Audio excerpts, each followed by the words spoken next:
I'm back. Welcome back. Welcome back. I'm back.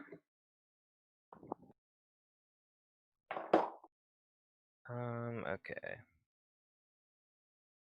Yeah, the Redragon M901 is what I use. 4. My mouse.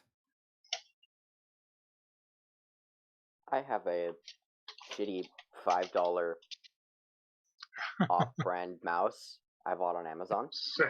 Whatever works. Fair enough. I mean, that was my first. What I first used. Just I have a random stuff I Razer found Death on Adder. Amazon. Death Adder Chroma. Had this thing for like 3 years now. Hashtag not sponsored. I'm not sponsored by anything. You show only things we use. It was funny because when the whole COVID thing happened and we all started working from home, my boss was like, "You guys can order keyboards and mice and anything you need, whatever, just order it." And I ordered a Razer Huntsman keyboard, and my boss's boss was like, "Can you explain to me why you ordered a $200 keyboard?" And I'm like, "Sorry, I'll stop it." He got all bent out of shape about it. It's funny. We used to just order whatever the hell we wanted. Nobody ever checked anything, and then all of a sudden, everybody's buying all kinds of crap. So the microscope came out. Yeah, definitely. That'll trigger it, man. Yeah, I never believed keyboards could make a difference, but I left it in Canada, but I bought an MX Cherry. Oh, those are nice. Yeah, and I was like, holy cow, like, it's loud, but buttery soft when you type. I have an old SteelSeries keyboard, but it works. I just wanted something new. This thing's so crusty and gross. Dirty. Yeah, right now I'm using I have a Logitech mouse, but right now I'm using the office computer, and I'm just using like some off-brand A-Tech mouse. A crappy keyboard. Whatever. It's the man, not the tools. Right? The finger's not the keyboard. Battery's dead. I just replaced this thing. How are you dead already? Well, I never use That's anything wireless on my computer. Yeah, same here. You guys don't have wireless? No, mine's wired. I have a wireless headset for Mine's- my work computer, but that's just so I can, get up and walk around during meetings. But my, my computer is all wired. I have a wireless mouse and some wireless headphones. I actually have a Logitech wireless mouse sitting here, and it's this MX Master 2S. Yet again, not sponsored. And I like it, but the goddamn, and it recharges. You can plug it in. I have to change the battery, but the thing started being flaky on me, so I stopped using it. I just have my main mouse plugged into my KVM for my two computers. Oh god, my phone just beeped. My phone just beeped. Is that an evacuation beep? I don't know. It's a beep. You gotta check the message, man. Yeah, check it. That's how they're doing the evacs here. Is you get a an Amber Alert type thing on your phone, Or they're just testing you to see if at the very least it's approaching or warning, some sort of warning. Yeah, I've got nothing. It's just a random beep. Huh. It's kind of crazy. I never knew that existed because I lived in Canada and nothing really triggers that. But here in the Philippines, my phone just loudly beeped, and I was like, "What the hell is that?" And I was like, "Oh, it's an alert, like a serious storm alert or something." Yeah, the only Amber Alerts we get around here are wildfires and murders. Yeah. Well, Usually kidnap children up here. wildfires are a thing right now. Yeah, just be safe, guys. It's kind of crazy. I was trying to keep it out of my mind during the week because I was doing some work, and I was like, man, I'm worried about these guys right now. Dude, Especially there's 500,000 Oh snuck yeah, in that little Blade Runner reference in there. 500,000 people have been evacuated in Oregon. Yeah, That's like 10% of our state's population. Yeah, that's Crazy. It's crazy. Dude, 500,000 or 55,000? No, 500,000, half a million. Holy cow. Oh, Yeah, that's hold crazy. on. What's the population of LA? Oh, it's huge.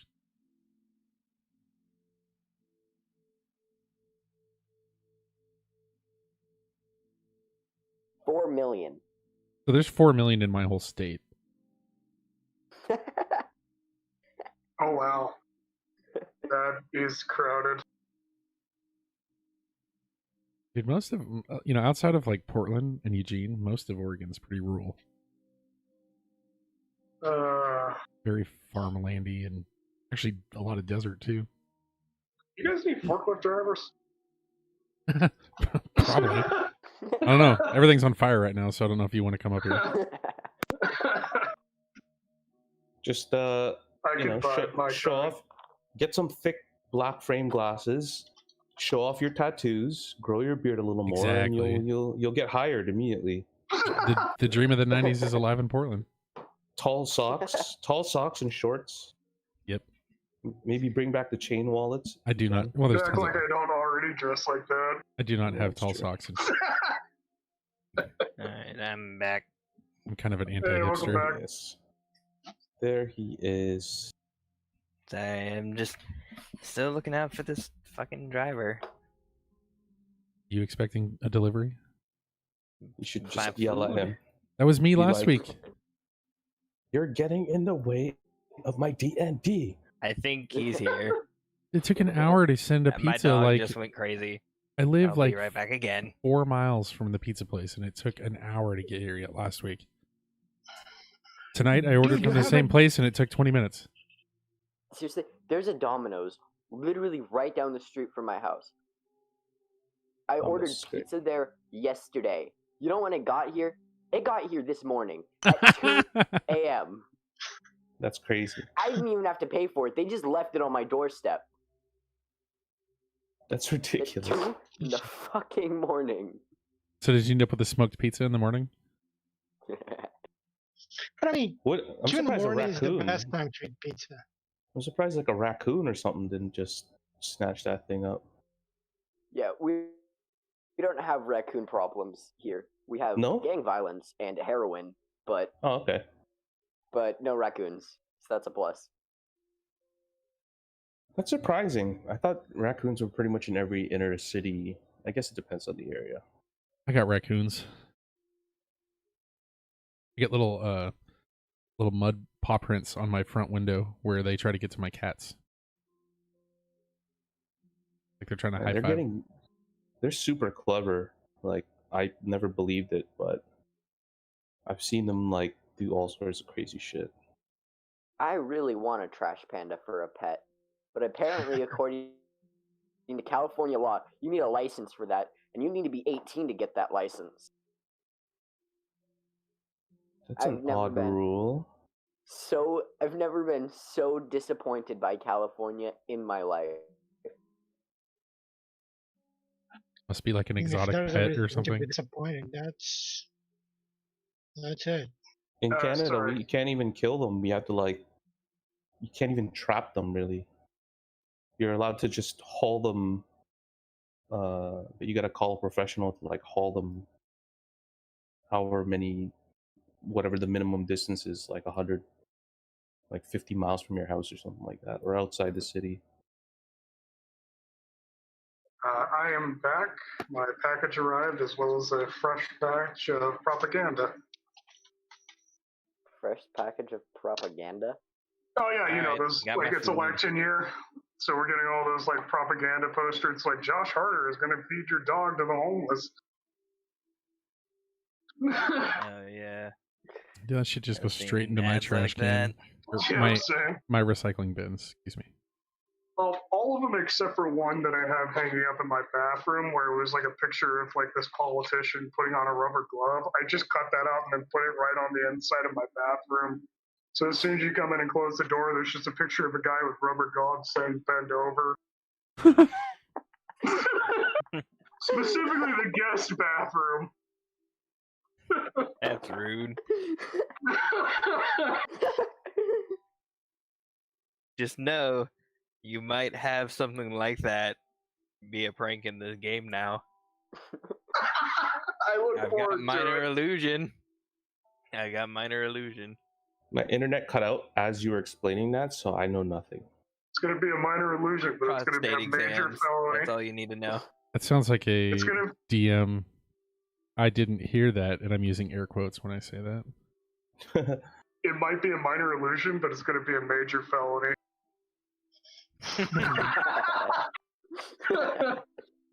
Jesus.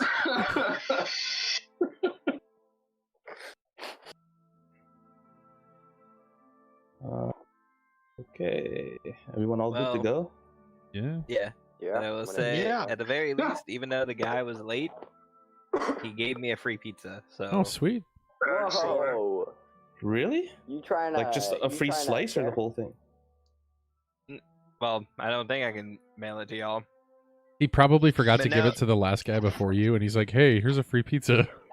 Or I think it's probably the next person he's supposed to go to. Well, I don't think Sucks he to was the be them, brightest I tool in the guess. shed. Yeah, like he was an hour and a half late. God damn. Yeah, that's kind of crazy. But let's play D&D. Okay, good. Give me a second here, guys. Just doing something quick. Okay, so welcome to the session, guys. yay. Last game, you guys ventured northward through the central forests of Willowdale with your new companion Finn.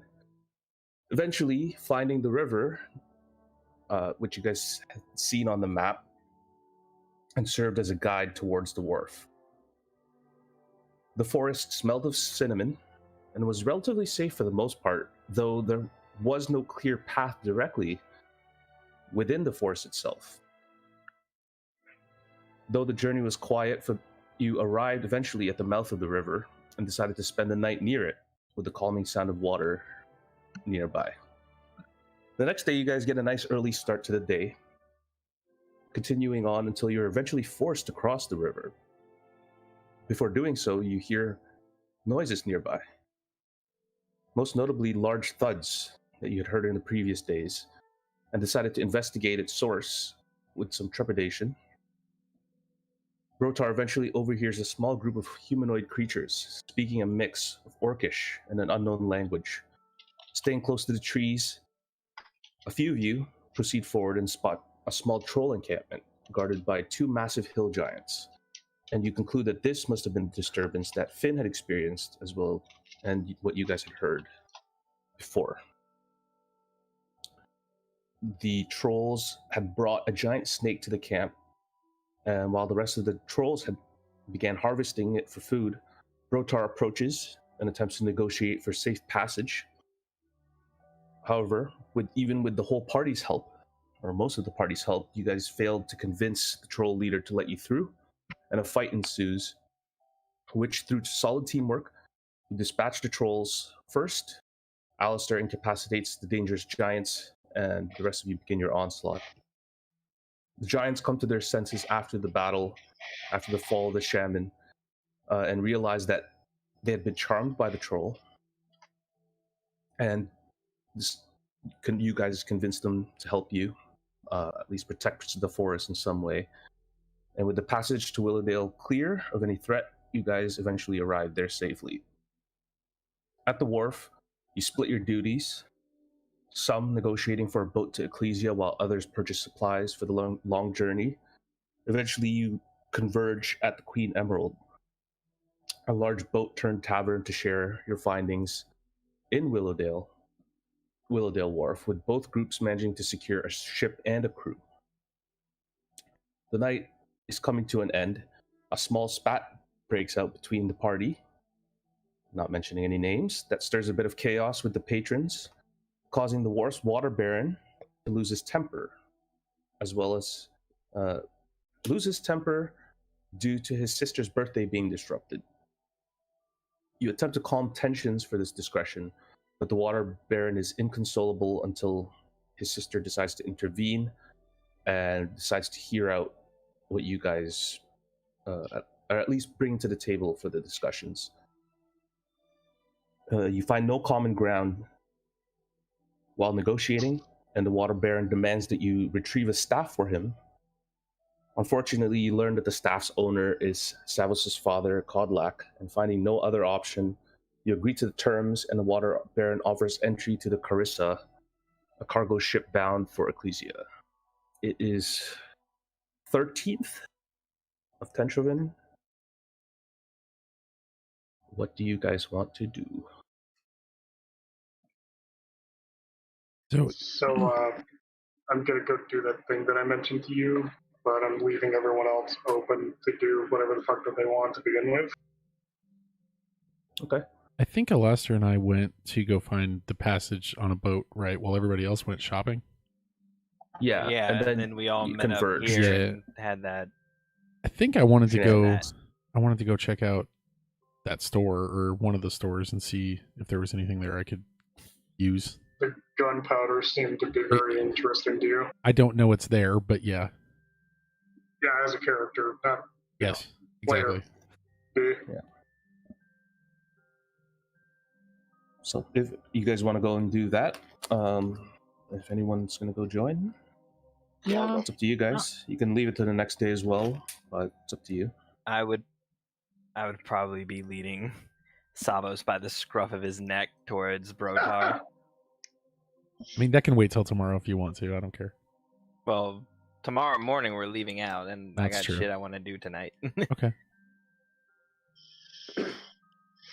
No, my- no, there's no need to be angry at the boy. He was just goofing off. He took 15,000 gold worth of stuff from a city. That's not harmless pranks. 7,500 that they would have never gotten if we didn't give it to them. This is fair pay for the work we did for them.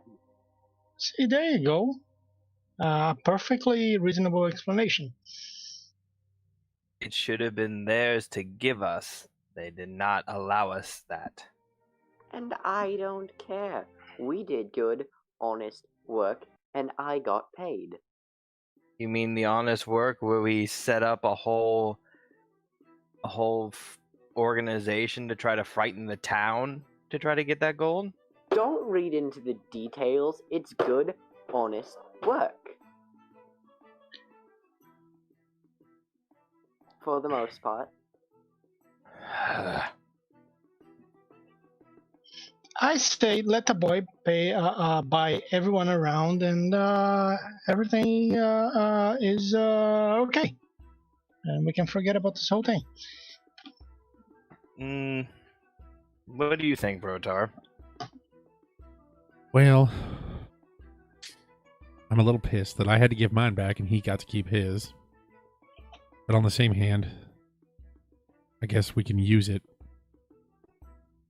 I mean, for the good of, society. Yeah. That's why I was thinking I would give him two choices. Either A, basically you're going to be paying for everything for us until you pay off that 1,500 gold. For the good of the group, or for good causes. Or we're splitting the gold equally between the group and we will use it as we need. Or we'll split it fairly between the group. Savos, what do you say to take that? option 3. I I'm gonna miss the suggest step- you only take either option 1 or 2. Make a wisdom saving throw, please. You fail. So option 1. Okay, so you're gonna be. Alright, so Alistair pulls out a ledger and just writes down 15,000. I don't have 15,000. That's how much what do you took. have? I have like closer to 1,000 because I spent some shit. Spent money. You spent 15,000 gold? No, I spent 500. Wait, hold on a second. I know math is I- hard, but I'm the one that usually has the problem. You've got 1,500 platinum on you, Ah, you moved a decimal point. so you yeah, I do did. have 15k gold roughly, Oh shit, it does show me how much gold I have. and you That's didn't cool. speak up and return it. Yeah, you didn't speak up and return it when you guys were in Old Winds, so you are still in possession of this. Now, I will be fair. You were part of the team that went to buy supplies. Grim, how much did he spend on supplies for the group? I don't remember. I was a bit intoxicated when it happened. 10 gold? I don't know. I wasn't paying attention. I'm not interested when it's not about me. Alright, Savos. I will give you a chance to respond. 2. That question about You only guns? spent. No, I'm asking you, how much did you spend on supplies, if any? Okay. I have to dig through my horrible memory. Just, Alistair, just give an estimate. I believe you spent about 300 gold worth on parchment, Yeah. and then you also spent you also bought ink, which I believe was just 10 gold pieces. I think total Yeah. you probably spent Well, about 300. he was buying stuff so he could. 310. You might have spent 340 about maybe. Yeah, you might have spent around somewhere around there. We'll say 325 gold pieces. Okay. Alright. I'm gonna mark off 170 since this is still something for you as well. But I mean, if he's buying stuff for to write down spells, I think that kind of counts as an expense for the group. Half. I'd say since he was not expecting to pay for the group. I'm only You gave counting me an 100. option. You let me take some of this money. You gave me the option. So why are you getting bitchy about it now? I gave you you chose to be our coin purse until you pay it off. And you chose to let me take the money in the first place. When? We're talking about this in character, right? Yeah, Okay, I assume so. making sure. Remember when we first cracked open the treasury, you said I could take all of it, take half of it, or take none, and I took half. Yeah, and then the situation changed when we talked to Gravis. I'll admit I am not the saintiest of persons. I am able to be felled by greed just as easily, but I can at least know when I am wrong. This isn't wrong, but whatever. Savos gives up and just, like... He gives up arguing.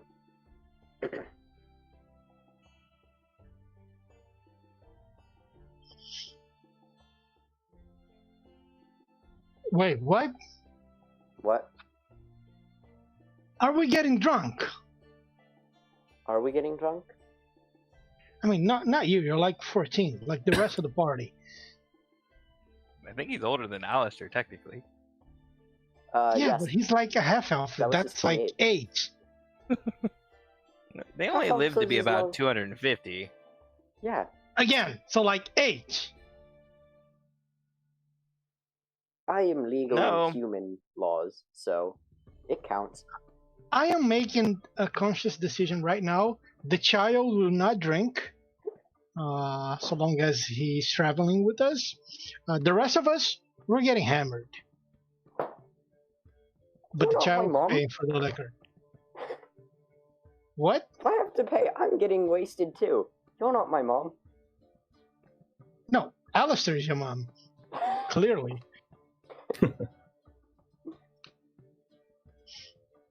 So you guys are gonna have a drink. Is anyone else gonna join Gray in this whole thing? I mean, am At I this still point, this is standing at when the bar? Alistair bucks off and does his tattoo idea. Yeah, we left off saying you guys had planned to seek lodging, possibly on the Queen Emerald if it was available. So you guys are still there. You, Brotar, just pulled Savos and everybody from that whole mess with the Water Baron, and you guys can actually still see the Water Baron in the back, kind of yucking it up. Lots of food and everything is being served to him and his cohorts, as well as his sister, who has like a single small slice of cake just sitting in front of her. I turn to Zendus and I say, I am really not looking to give that motherfucker whatever it is that he wants. He doesn't strike me as a good person. Are you referring to the orc? The Yeah. water baron? The I'm in water agreement. baron. Like, I have no problem taking some powerful, dangerous artifact out of a maniac's hands, but I'm not gonna deliver it to another maniac.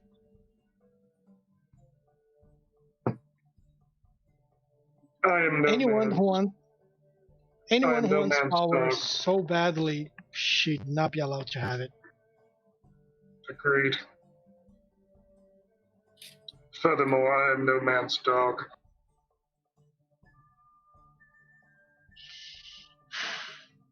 I'm sorry about the whole mess. I had a drink before I came here. Things got a bit cloudy. Well, I suppose I can understand. It can be tempting to take the edge off. Yeah. Speaking about taking the edge off, how about another drink? I prefer to keep my mental faculties in place. Okay, I'll have two then. Bucky! In fact, I believe there's something I should go and take care of as well, so if you will excuse me.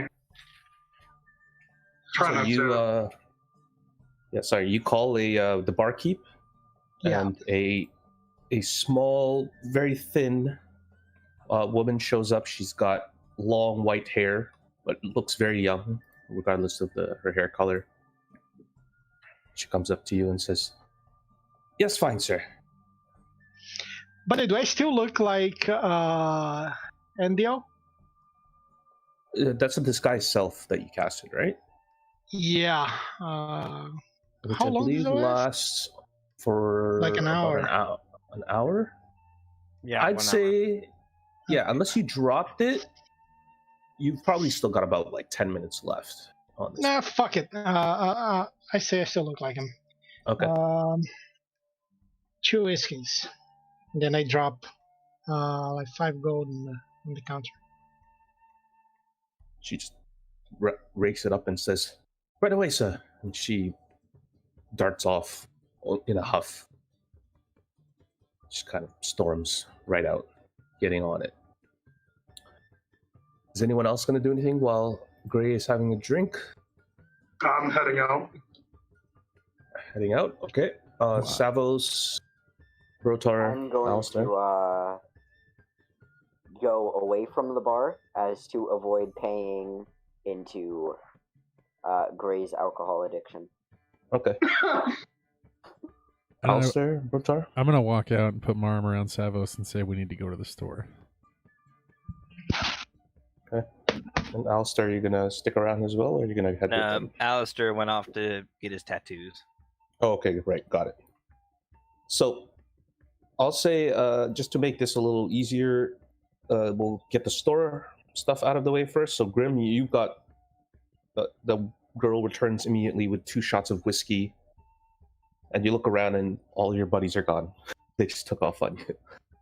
I think he stepped out, but I'll take that in chat. Okay, yeah. So, the 2 of you head to the store, which I think you guys are going to the Solidarity's Chest general goods store. There's also a What were the two? a Is it like a general goods and yeah. So Solidarity's Chest is a general goods and fishing supply store, and the Crooked Noose has fine weapons and implements, but mostly gear taken from shipments. I'll go to the gear and implements place, I think. Okay. So you guys go through the town, which has gotten a little quiet, going through the docks. You guys descend the Queen Emerald, make your way through, and eventually you do see the store with just the O's are just nooses. And you see the sign that says Crooked Noose. You guys step in, and immediately there is a tall, reptilian-looking creature that greets you with its tongue flickering a little bit as you walk in. That says, "Welcome to the Crooked Noose. Can I help you with something?" Yeah, I was wondering if you happen to have anything kind of like this, and I'll pull out Dolphin and show it to him. Looks at it and says, "Oh, my friend, that is unique. I do not have such things, but if you are referring to the weapon type, perhaps I could search for something. Is this what you seek?" Yes. "And you, my little friend," and he looks at you, Savos, and you can see he's got like almost dark blue complexion. His tongue, little pinkish tongue, flickers out once in a while. Wearing, despite the fact that he's the store owner, he is wearing somewhat tattered clothing. Looks at you and says, "Is there anything you need, my friend?" I'm gonna look around his store and see if he has anything I can use to cast Find Familiar. Okay.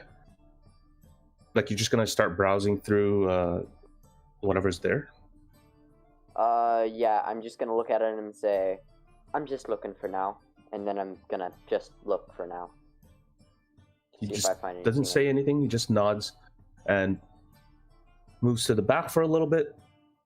After a few moments, he does come back and he says, "Well, this is the best I can do, my friend." And he hands you a flintlock pistol. Rotar. A flintlock pistol. Yes. How's it look? It's just a very dark brown wood. It's got a little engraving on it. Looks very well made, actually very, very good condition. Like he'd spent some time cleaning it, perhaps, just to make a sale. It's got kind of gold ornate trim around it. What does something like this go for these days? As well, if I could let it go for perhaps 200 gold pieces. I could make that deal. Davos, give me some money. How much did he ask for? 200 gold. I'm gonna flip him 20 platinum. And he looks at it and says, "Platinum, eh? I see. That's very well, thank you." He just pockets it and hands you the flintlock pistol. So it's it'll just be a very basic flintlock pistol, 1d10 piercing damage. Alright, I'll try to find something. He also gives you a small vial, what looks kind of like you could fill it with gunpowder, perhaps. It's just about maybe 5 or 6 inches in height.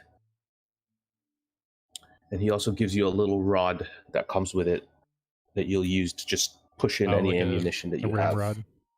Yeah. So I take it it's like a one-shot thing.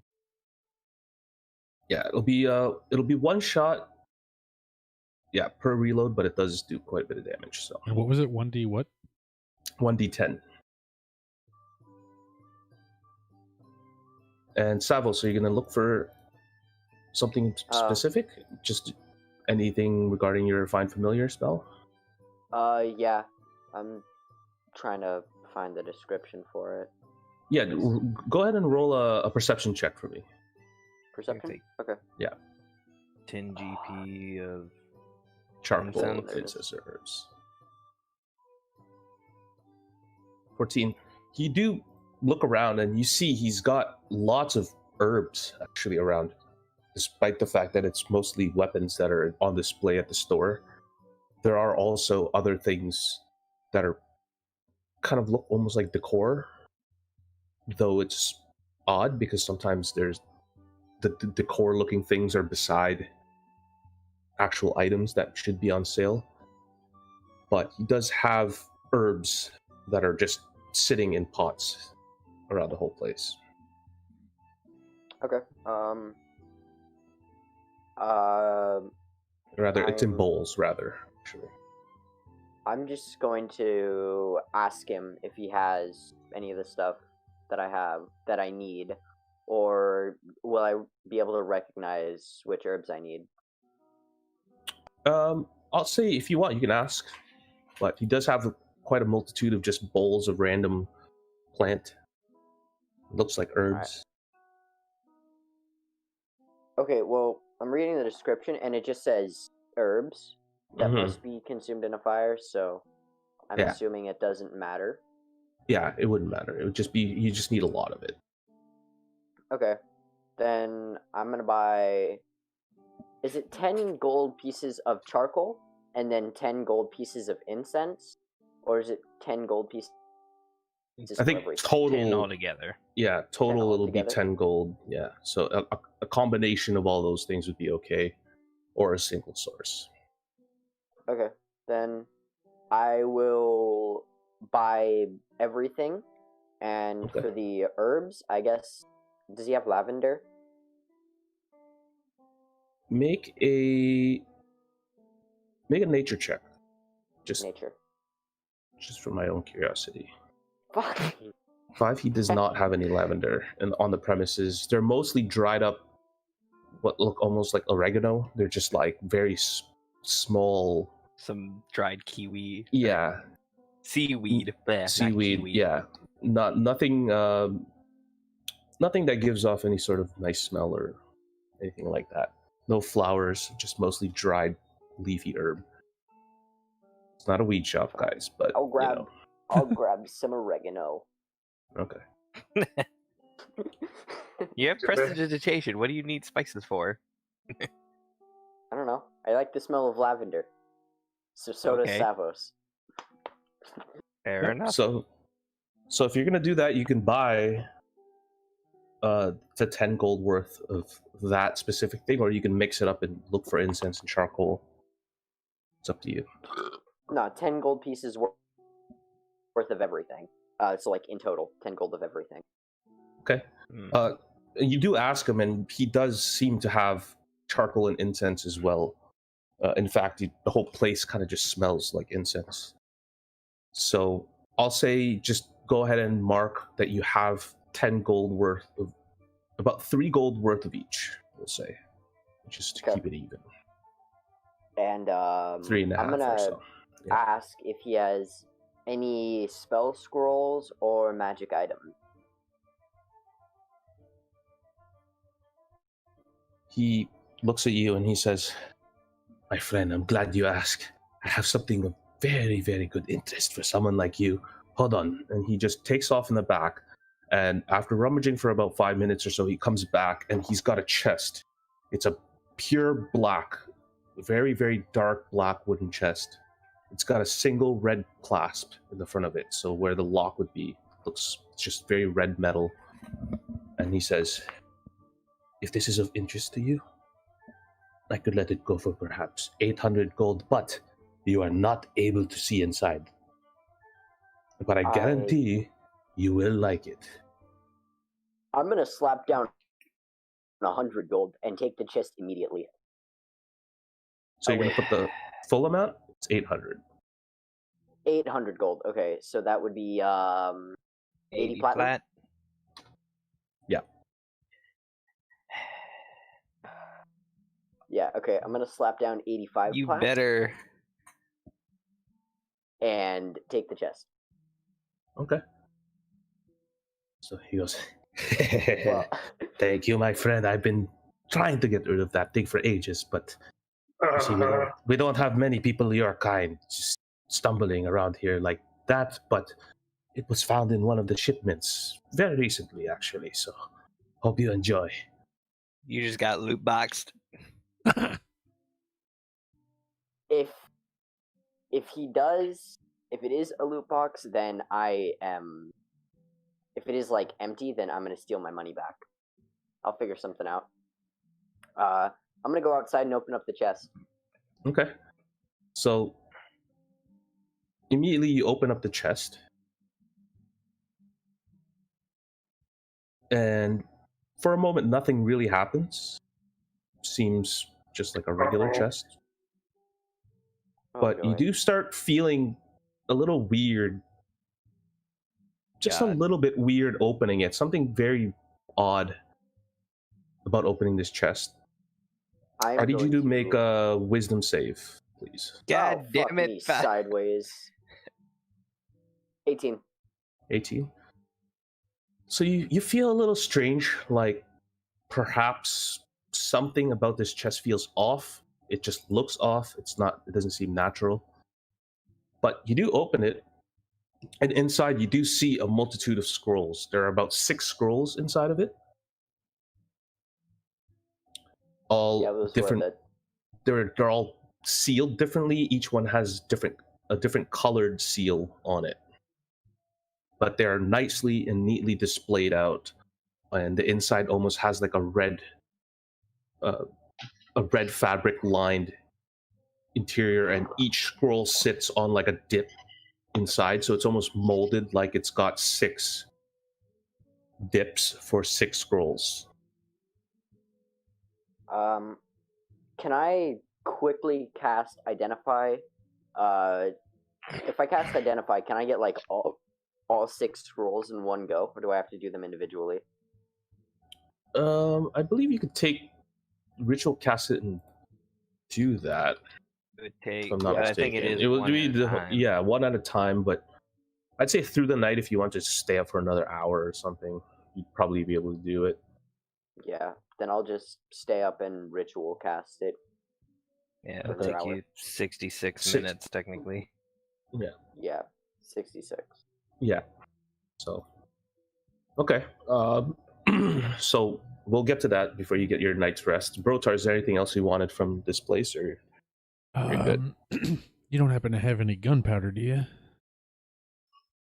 He goes, I do, in fact. And he just scoots out back and he brings back one single barrel. It's about, again, the same as the other guy saw in the other store, which you wouldn't know about, but small barrel size. Maybe about a foot high or so. Powder keg. Yeah. What you want for this? He goes, since your friend over here was so eager,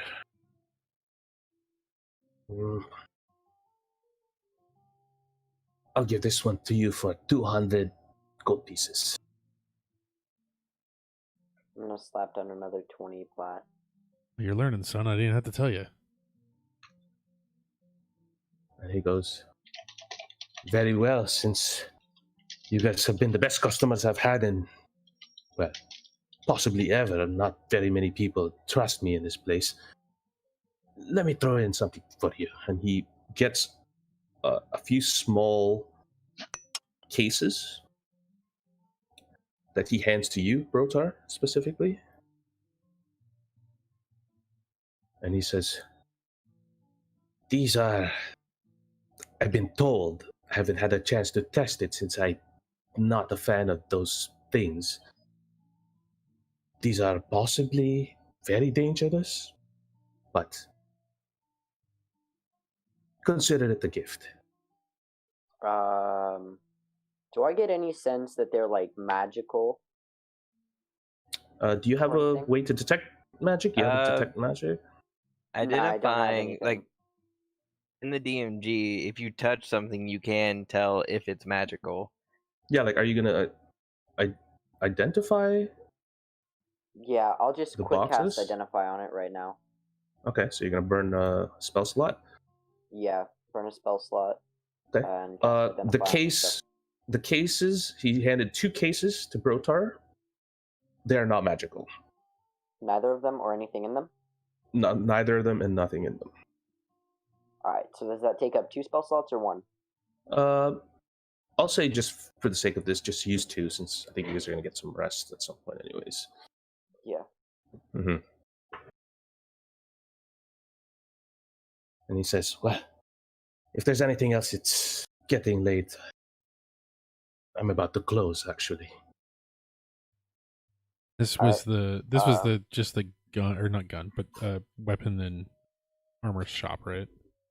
Yeah. Do you have any hats? And he goes, no, I do, but it's my hat. If you're looking for one for yourselves, you might want to check the Solidarity's chest. Rikus usually has quite an extensive collection of hats. All right. Good day, sir. Thanks again, gentlemen. And he just And pulls a cloak over his chest. I'll shoot you guys out. I said good day. yeah. Yeah, is there anything else, Savos? Yeah, I was gonna ask if you had a small bronze what the fuck for me to cast. Well, you've my already Find casted Familiar it spell. once, so we would assume you have that already. No, I borrowed one from. Remember, I don't have it on me. I borrowed one from the halflings we saved in the first session. Did you give that back? Second session. Oh, we're really gonna play this game. I never took it in the first place.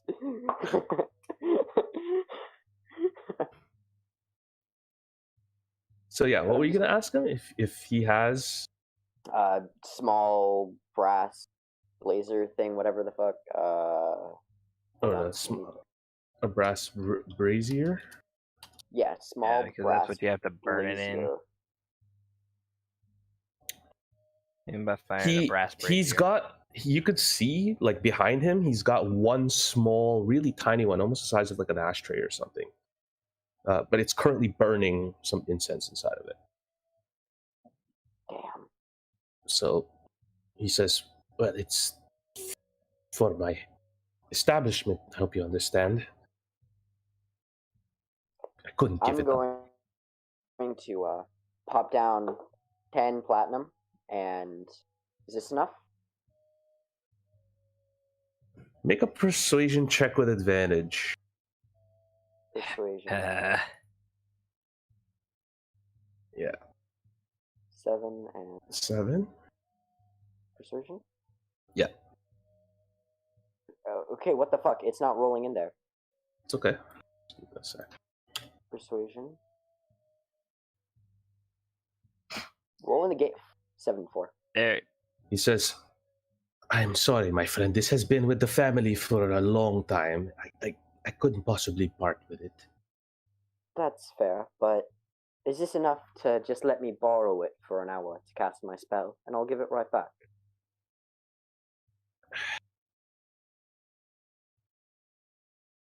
I'm sorry. I must pray. I couldn't give it. That's okay. And then I'm just gonna walk out of the store. Okay. With my money, too. Yeah, of course. So, Alistair, you're off. You ask around the town, and a few people. Every person responds a little bit differently. However, the general consensus that you gather, at least from everyone's intel, is that there is a woman named Yuti who just kind of lives near the dockside. She just has a small hut near the dockside. She would be kind of the person to go to if you wanted to get some ink done. And everyone just kind of points you to the western docks. So Alicia would just head that way, still chafed at what Savos has done. Okay. So you eventually come upon a small hut. There's a little bit of smoke billowing at the top of it. It's very small. It's probably no more than 10 feet at most in diameter. And as you approach it, before you can even say anything, the front cloth just kind of swings open. And she says, "It's late, you know." Yes, and I'm sorry, but I was told that you would be able to do tattoos, and I was looking to get a few, if you wouldn't mind. And without even really saying anything, you were kind of caught off guard by the fact that she seemed to not want any guests, but she got really eager immediately as soon as you said that and started kind of just spinning your body around and kind of just patting your shoulders and pulling on your arm, just kind of spinning you, almost making you dizzy as she's kind of looking. And she says, "You're a little thin, but I've seen thinner.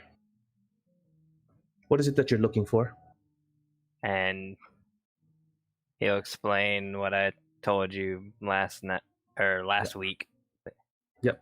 Yeah. So she spends a few minutes just kind of thinking about it, and she says, "Very well, come inside." And you go in, and it's a very minimalist hut. There is nothing in there. There's just a bedroll and a stool, and that is it. Even a small campfire is actually just kind of not really campfire, just a very small amount of low burning coal inside. However, you do see that she's got a small satchel, and each time she reaches in, she just pulls out different types of inks. And she tells you that it'll be 300 gold pieces to do the whole thing. And Alistair will give it to her, no problem. Okay. So she begins to tattoo you for the next couple of hours, leading a little late into the night, but not so late that you're going to suffer any sort of exhaustion. She starts with the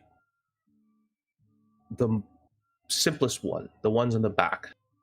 So she goes on the base of your neck and begins to tattoo a silver hammer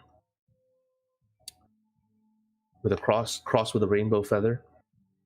She goes to the left of your neck and she begins to tattoo the silver lion. And eventually she tattoos the raised fist with 3 snake heads looming over the center of it. At this point, she's been jabbing at your neck area for a long time. So I'll need you to make a con save at this point. Come on, don't fail me now. 17. You're feeling the blood. You don't know if you're not losing blood, but you're feeling a little faint from this whole experience. It's just she's jabbing at your neck. It's a very constant, low pain. It's painful, but it's a very constant pain. It's not so much the spikes in pain as it is constant. She then continues on, where she starts tattooing the bear paw wrapped in chains on your shoulder. Going to the other shoulder, she carves out a scimitar with blood dripping from the blade. Make another con save. I will not pass out. 18. 18. So she continues on, and turns to you and says, "For such a thin man, I'm impressed. I'm pretty This is- hardy when it comes to this kind of stuff. This is a lot of ink." And you can see now that like she's just been dipping into all sorts of colors all around her, almost creating like a half circle around her. Eventually, she begins to tattoo the menagerie symbol around your heart area, which On his left pecs. is probably the most uncomfortable one of all of them. Make a last con save. I will not fail. Oh. Ah!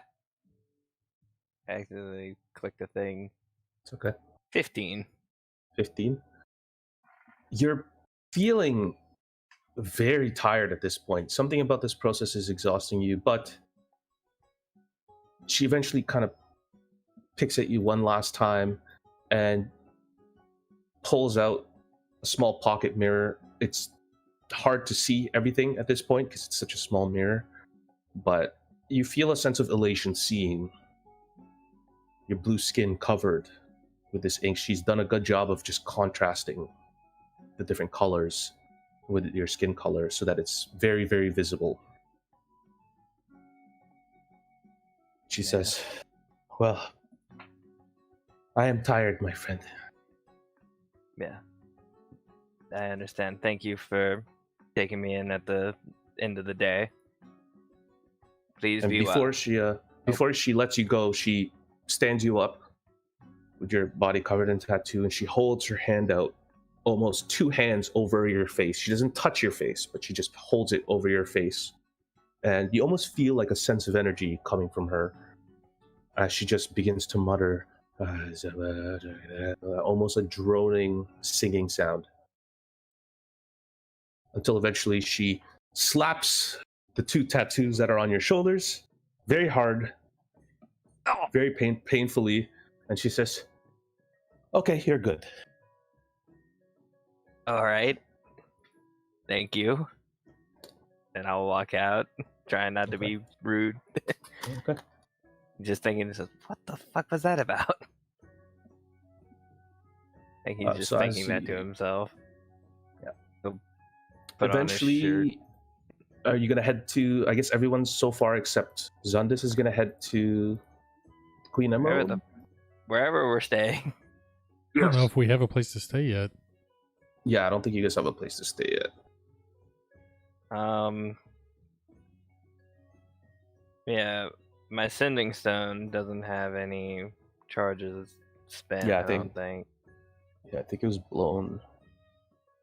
I forgot who you contacted, but Yeah, so I guess I don't know where anyone is, so I'm just gonna roll a d6 and Yep. go down the list. 1, Brotar.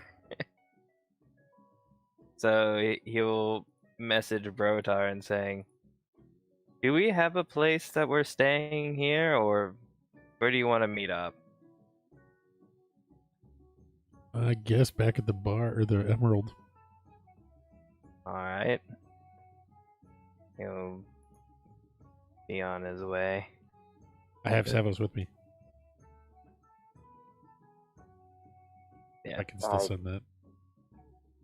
I think you still have enough room. I don't know the time that you have between, what do you say?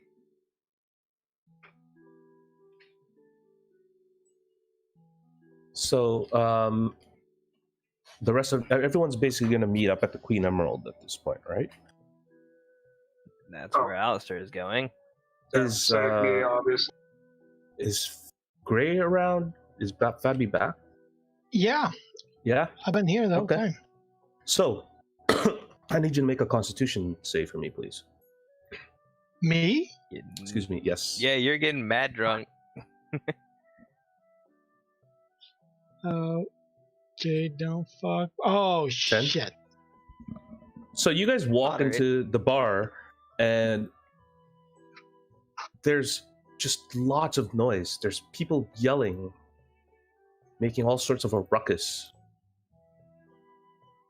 and there's a crowd gathered, and you guys aren't quite sure what this whole thing is about. But eventually, you guys kind of push through and look around. Rotar, you're taller, so you peer your head over, and you see Grim just sitting there punching somebody. He's on top of somebody. Another half-orc, similar to you, similar build and look to you, shirtless. And he is just laying into this guy as everyone is just cheering and going crazy in the whole place. Don't you fucking touch me! And everyone's going, yeah! Gray, you turn around and you see your friends and lock eyes with them. Like mid-punch. Yeah, mid-punch, you just kind of decide to stop and you look. What's Alistair's going on, fellas? And Then as I soon as you say, what's going on, fellas, and you punch him, you just give a big kind of silly smile and pass out. You just fall right beside him, passed out. I'm gonna be scanning the crowd. Was this just an average brawl, or was this like a school fight? Make an insight check. Insight 7.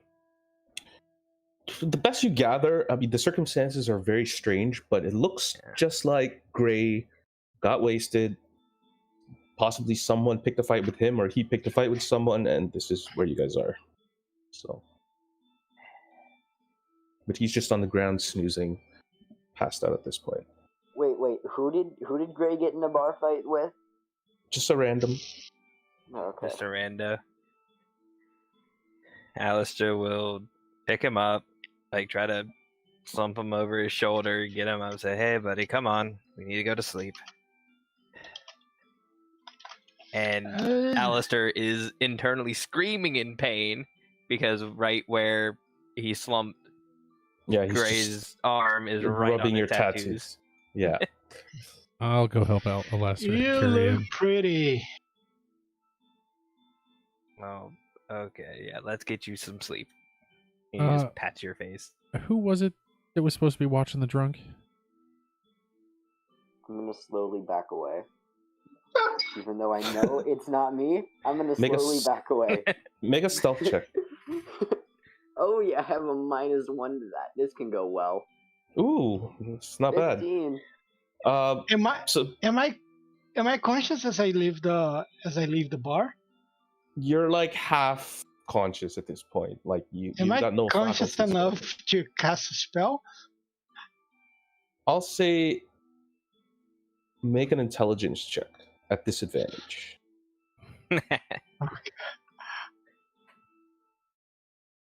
I will make you fail this hard. Ooh, Oh shit. my gosh. You a smart drunk. Disadvantage. 17, Yeah, 18. something about just you're wasted, but you know, when a Drunken thought spellmaster. well, yeah, when this you know, like when people get drunk, sometimes they just find their way home and they manage to unlock their door and get to their bed.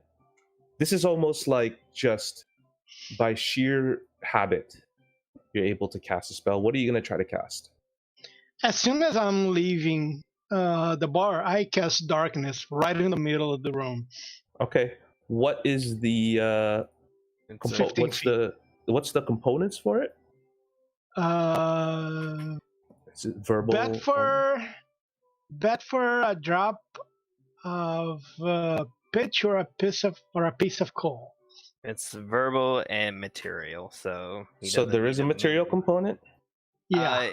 He can use an arcane focus if he needs, which does he I have have a my weapon on him? sword. You have your sword.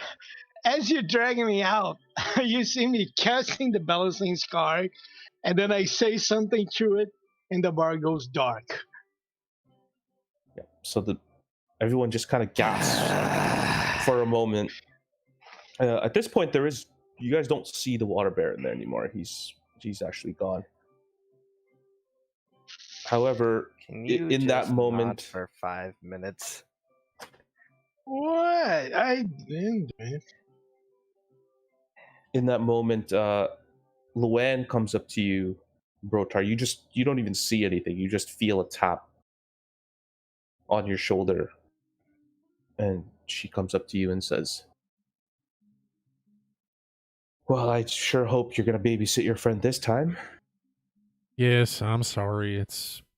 He's new to us, so I don't think any of us were quite prepared for this. Well, it does remind me of the old days, so Yeah, can't say it's all bad.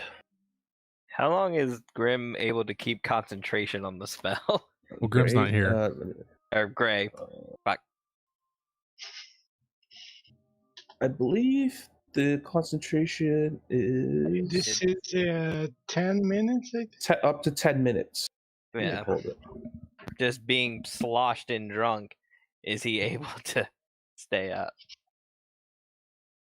Able to Yep, keep it up. I'll say you have it up for, you managed to get the darkness spell casted, and it's kind of just nets the area. Make a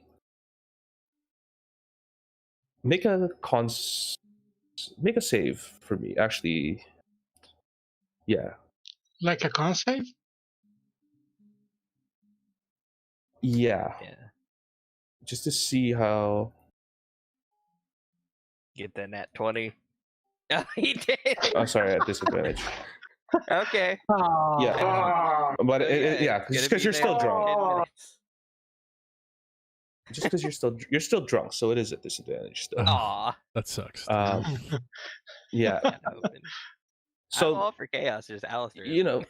you're seeing this thing flicker a little bit, and Gray is really. You could see his face is almost like scrunching as he's just like grinding his teeth, like trying really hard to concentrate. It almost looks very silly to you guys, but the spell just eventually flickers, and he just goes full slump on you guys. You and Brotar are just carrying his full weight now. Oh, come on, man. We'll get Sabos to clean you up in the morning. And Luann says, Not my problem. You're the one with prestidigitation. "Yeah, it's true." Not my problem. I'll take 1,000 gold off your debt. It is suddenly my problem. So Luann goes up to you, Brotar, and says, "Well, there's a few quarters below deck. For you to have them, it's not much, but it'll fit you and your crew." All right, we'll take it. It's on the house. And she just snaps her finger, and one of the half-orcs who's been protecting the door, who's actually got a wooden leg, kind of just slowly skips his way over to you guys and leads you guys down below deck, where there is a fairly okay sized room. It's probably about 15 feet. It's a longer room. Take it to be some sort of cargo hold in there. And it's not quite so private, as there's just ropes for what would be walls, but there are bedding there just laid out for you.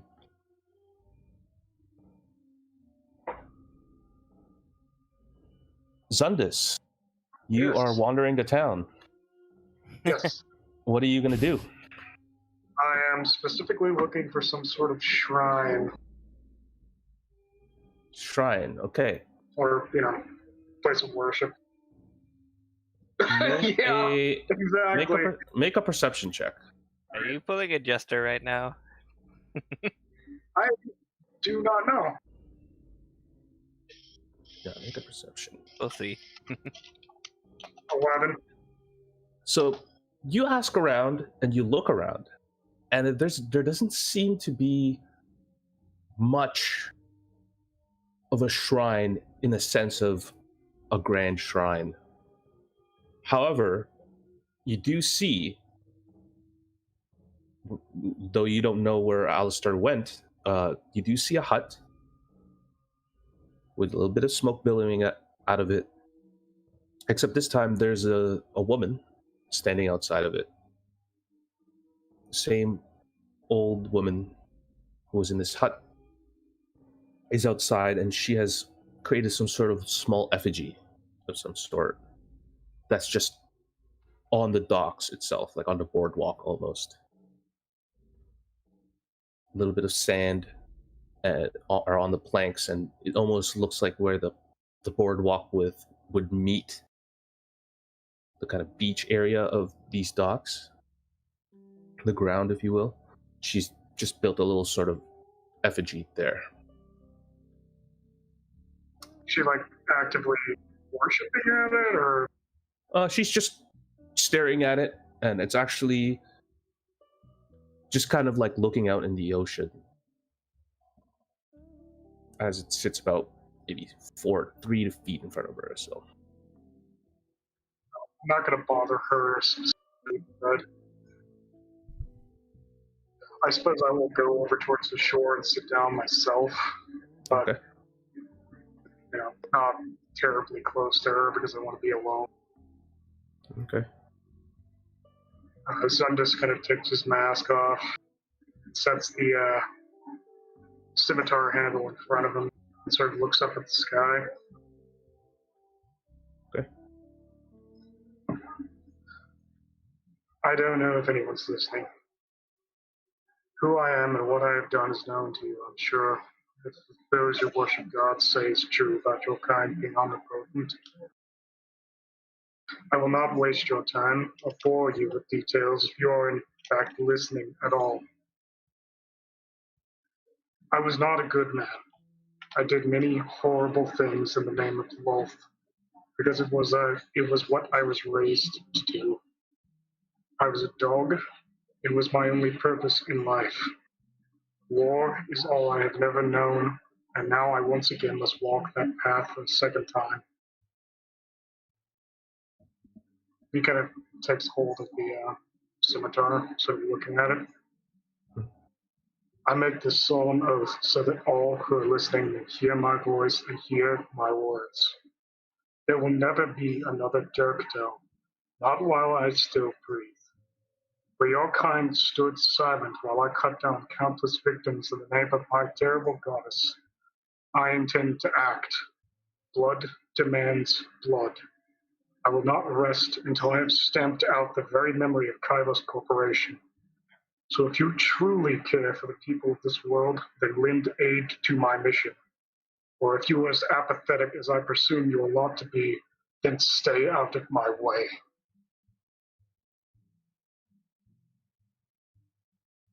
Make a roll a percentage dice for me. Okay. Natural what? Natural what? I 52. roll 1 on a 52? percentage die. 52. Roll a It'll one. be a 0-1. Yeah. 0-1. So you don't, there's a moment where you're a little tense because you're anticipating that some sort of answer will come to you, but just like nature itself, the waves just keep rolling towards you. You look up at the sky and the dark sky, and the stars are just out in full force. There's a very clear view of it out here. And you're a little disappointed that But no not sign comes surprised. to you. But the woman who had been nearby sits beside you. I immediately put my hood back up. She goes, now, friend. No reason to be afraid. She pulls her sleeve down from her arm, and you see the same web-like symbol that you've seen your whole life.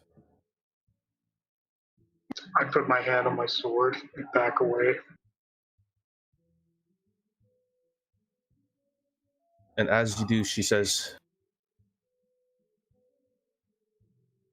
you seek redemption, yes? Who are you? Just like you, I was someone who lost my way. and then found it. Why do you bear that mark?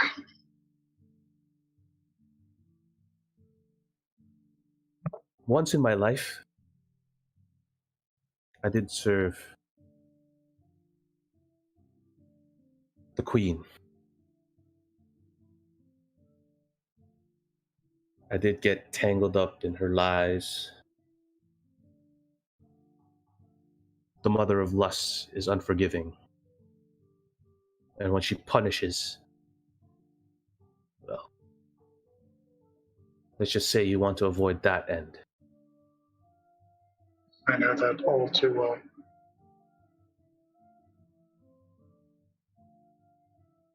But you see, there are many who despise the Weaver. She sets a small symbol in front of you. I sit It down is- and look at it. It's a piece of wood, and it looks like it's carved into a sword, but it's got a little bit of like flames kind of inked onto it. She just embeds it in the sand, in the dirt in front of you. What is this?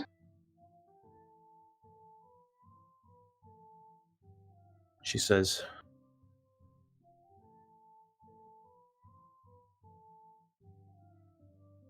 "My salvation came from the Red Knight himself.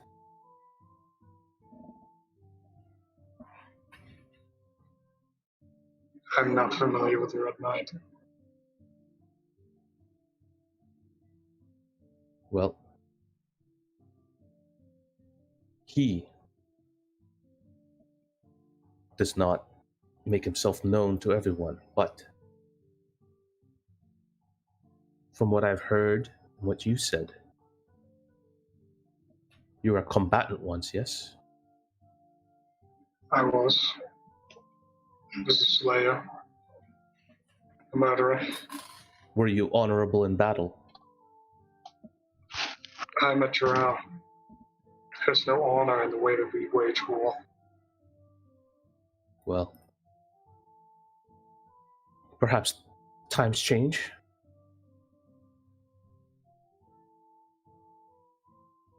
I don't serve the Spider Queen anymore, if that's what you mean.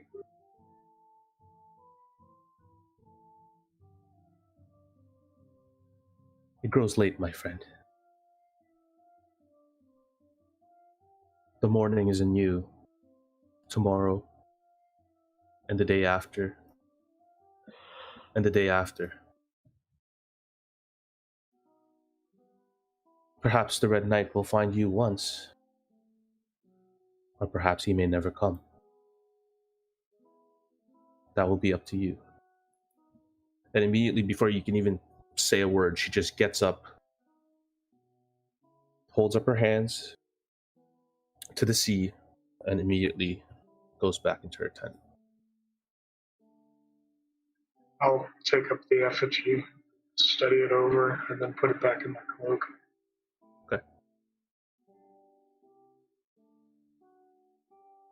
Okay. And you're going to head back to the Queen Emerald? Okay. Yeah, So you go to the Queen Emerald and you ask around a little bit, and Luann points you down below the decks, where eventually you do see your friends, and you do see Gray passed out. Great. Just for fun, because you mentioned it, roll con save. I think he's still going. Oh, there it is. Natural what? Come on. Oh, Straight, not disadvantage, just straight. yeah, I know.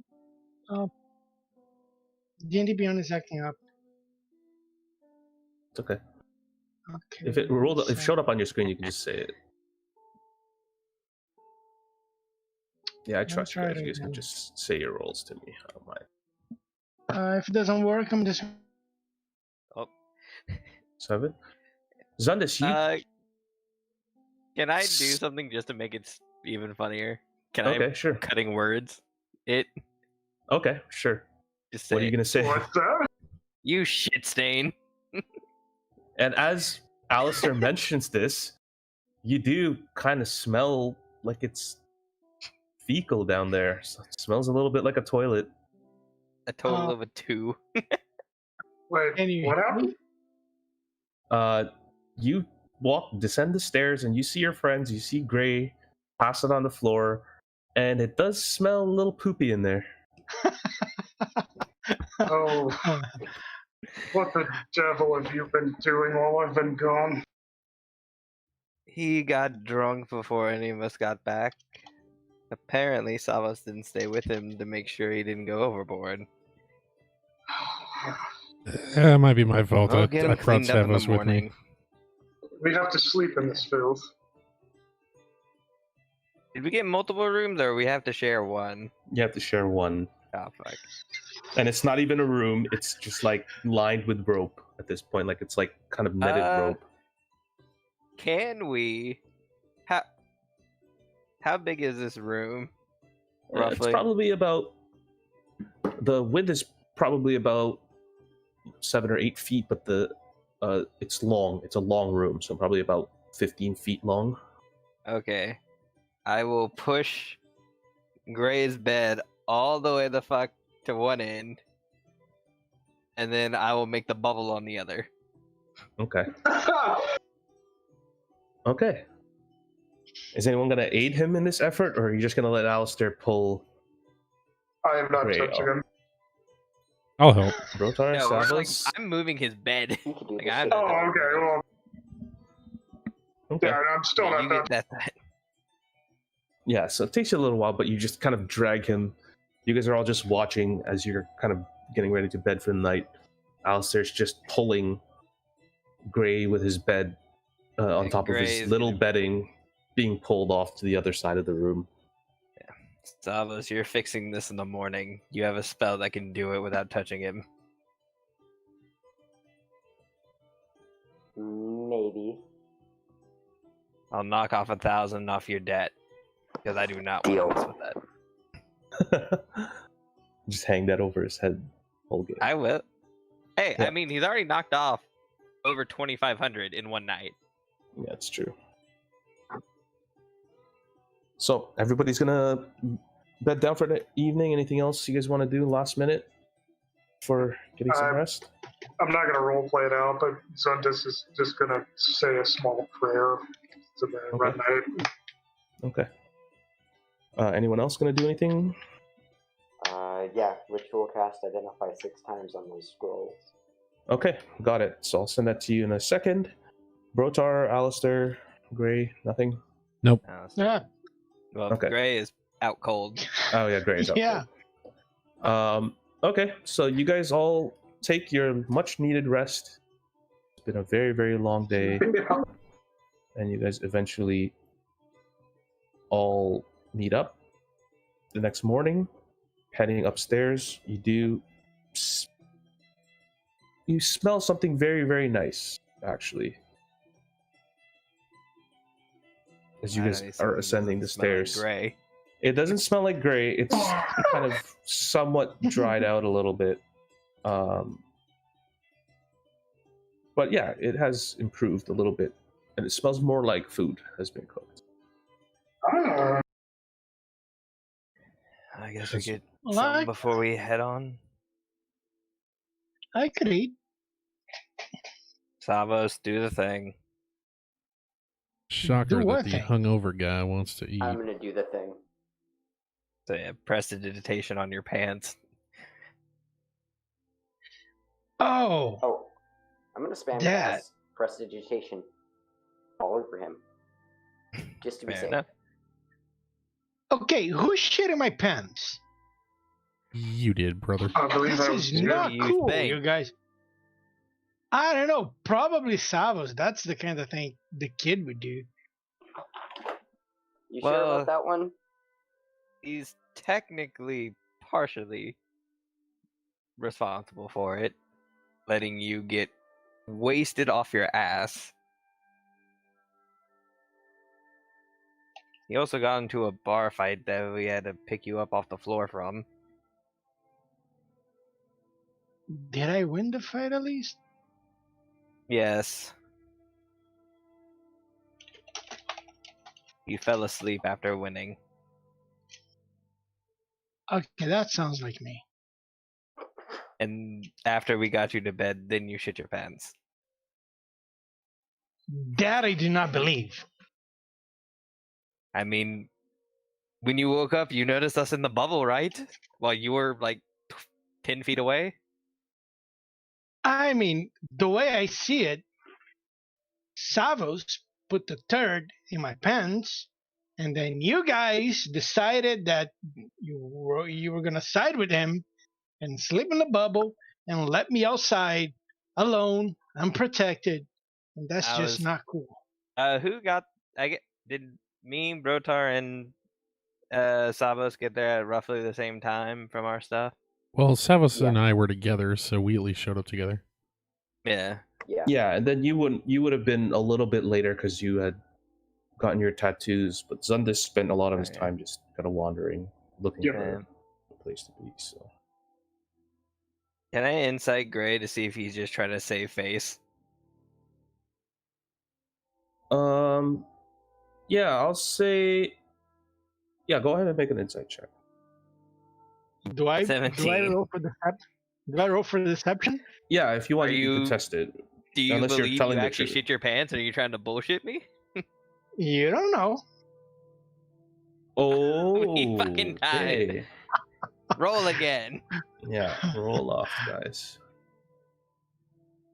Fuck. You auto win this. Yeah. Yeah, Well, I know what happened. I just think you were so drunk you don't realize. So Yeah, Alistair's just yeah. gonna say, it doesn't matter. It's taken care of. We're getting on the ship after we eat. Okay, sounds good. I need something greasy. Bacon. Probably. So you Hey. guys all head. Yeah. go ahead. Would I have time to run to that other store before we leave? Yeah, you'll probably have a bit more time. Yeah, like if you want to go ahead and go do that. What were you looking for I was specifically? looking for a cowboy hat and Cowboy some hat, and some got it. cigars. So before anyone has even a chance, you just kind of head over immediately to Solidarity's chest. You see a brown-haired man wearing very, very simple, plain beige tunic, just kind of opening up the store a little bit. And he looks over at you and says, "Oh, bright and early."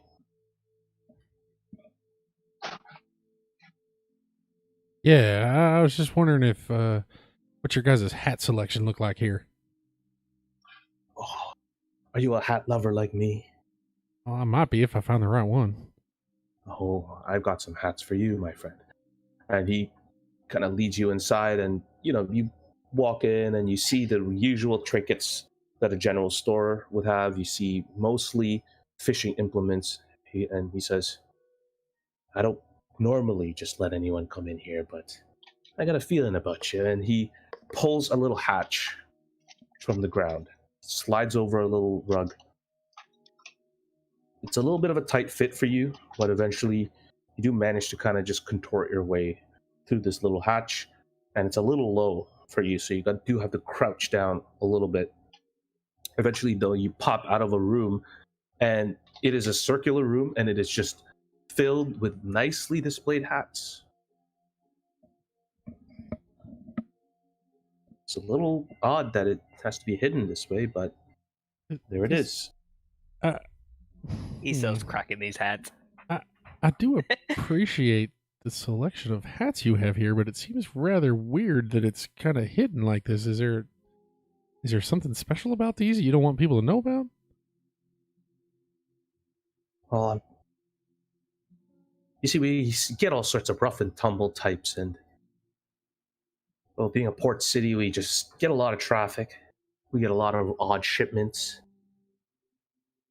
I just worry a lot about my hats. This actually used to be a wine cellar, but I'm not much of a drinker myself, so here we are.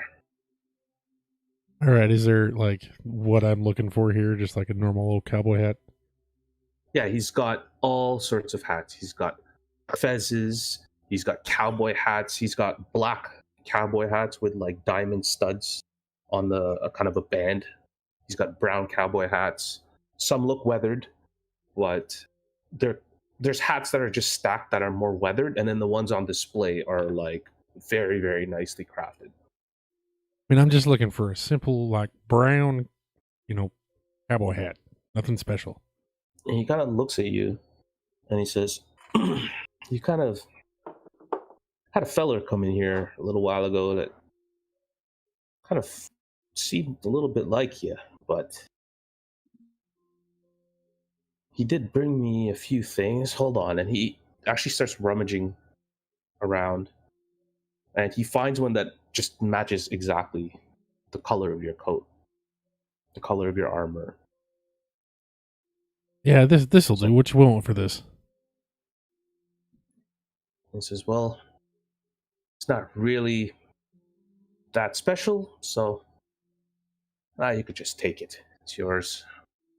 Kind of too big for me anyways." Well, that's awfully nice. You said you had some fezzes too?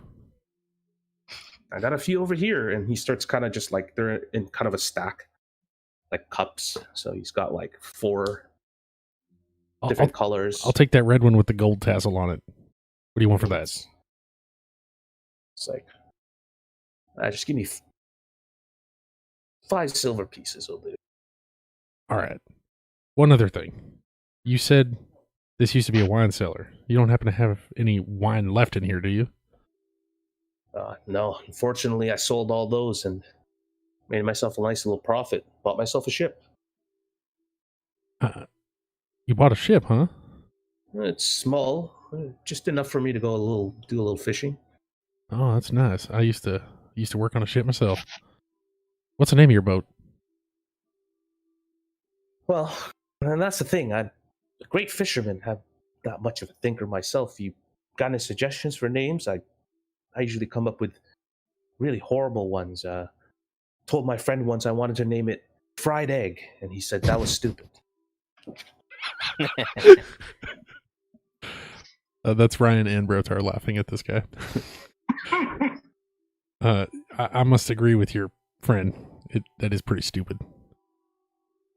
Oh well, I'm drawing a blank. I'm not very good at coming up with names. Next boat we get, I will make sure we name it the Fried Egg.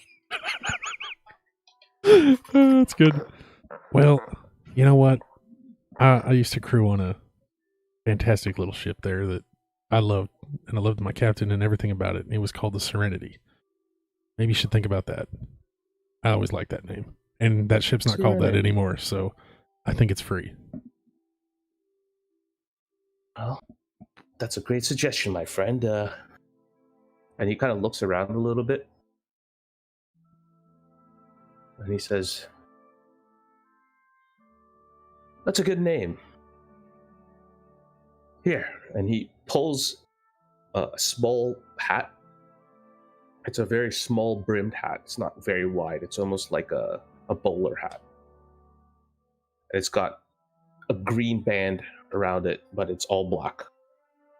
And he says, for when you go off with perhaps into a party, or you find yourself with having a little frisky night of adventure, if you know what I mean. And he just hands you a very nicely made hat. Man, I don't know what to tell you here. This is your generosity is overwhelming. Yeah, well, you ever need some fishing supplies or any of that stuff, general goods, you just come back here, put in a good word. Solidarity's chest. Solidarity's chest. I'll never forget you. Well, friend, the name's Rickus. Well, I'm Brotar. It's damn nice to meet you, son. Nice to meet you too. So what, that whole thing cost me guys... 5 silver? Is that what it was? Yeah. Yeah. So he gave you a black bowler hat with green trim. You aren't there with him. Yeah, it was just me. Oh, I'm not. Oh, thank God. Yeah. And he gave you the regular brown tan cowboy hat. and he gave you the red fez with the gold tassel. All right, I'm gonna head back to wherever everybody is. Okay. So you come back, and Luann has prepared a feast for everybody. It is seemingly extremely delicious. It's just all types of food. There's fruits. It's a little heavy for the morning, but she just plays it out on the table and says, well, the crew's already getting started. You might as well, Brotar. Hey, gentlemen, before we leave, I have something I need to show everyone, and I'll pull out the fez. And I'm going to say, from here on forward, whenever anyone shits themselves, they have to wear this hat. I'll put it on Gray's head.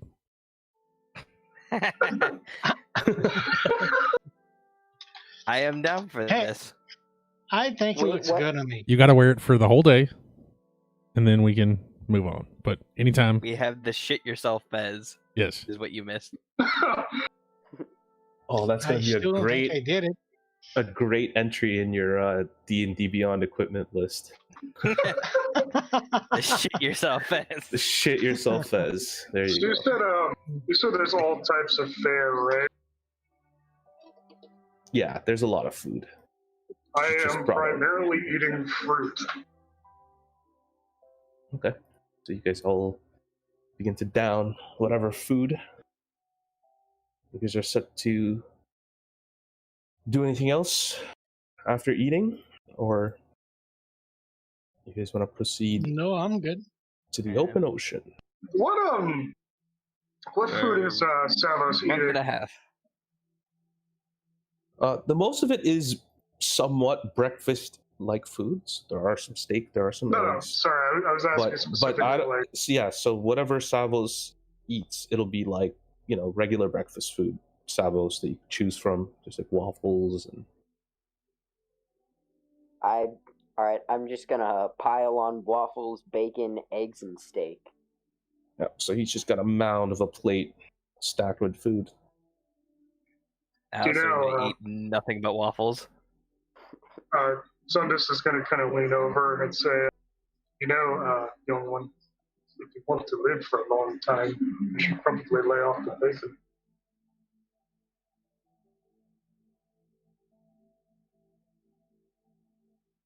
I like sorry, how this what? is just a. I like how this is just a running gag throughout the whole thing. Yeah, Savos needs to die. out of character, I'm doing this So good. unintentionally as a joke. Yeah. Like, he's legit just messing with them. Yeah. As you say this to Savos, he's just like scooping bacon into his mouth. He's almost poured like, ladlefuls of honey all over this bacon and waffles combo, and he's just scarfing it down.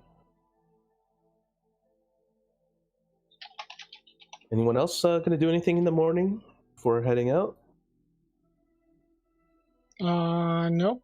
You guys will be at sea for at least a month. Just keep that in mind. So Yeah. Like 6 weeks or something. Last shit minute. like that. Can you send me the description of the spell scrolls I bought? Yep, I will. I guess we could take a break if no one's going to do anything for now. Just gotta use the washroom. So. I have something, but it'll be Okay. after. Go ahead. Yep. Okay. Yep. So we'll take a 5-10 minute break or so. All right. All cool. Alright. Okay. Go I'll be back. get some water. I'm going to go eat every bit of chicken that is left in this house. I'll be right back as well.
am back.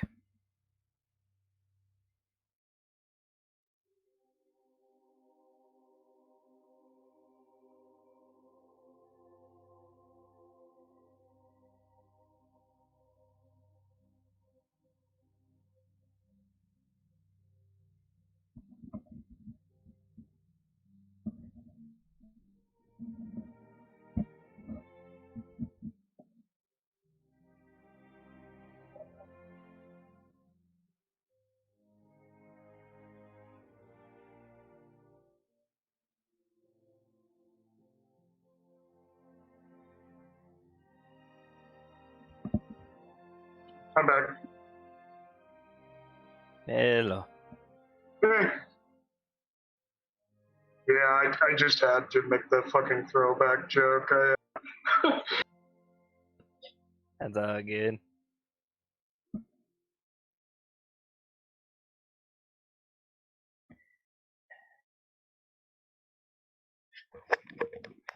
There is no chicken left in this household. I got some fish if you want it. If you are willing to mail me some fish, that would be awesome. Yeah, I'll drop it in an envelope. Yeah. Not even in a freezer bag, just put it in one of those big yellow envelopes. A manila envelope. Freaking grease pouring out of the bottom. Well, I mean, with the fires, it'll probably be cooked by the time it gets there. Yeah. Sorry, that was a bit dark. No, it's Put pretty some water funny. in the plate, it'll be a stew by the time it gets here.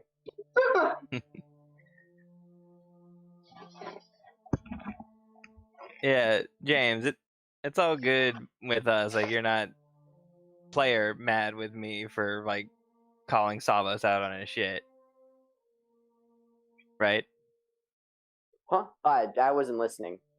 Somebody's Yeah. texting and I was reading that. What's up? I was saying, you're fine with Alistair calling Savos on his shit. You're not, like, mad with me as a player for doing that, right? No. Okay. I just want to make It's all sure. in good fun. Yeah. As long as you're staying true to what you, like, wanted Alastair to be, you can fucking kill some orphans for all I care. Probably won't do that. I mean, Probably. Depends on what happens. But it's a non-zero possibility, I will say. But it's close.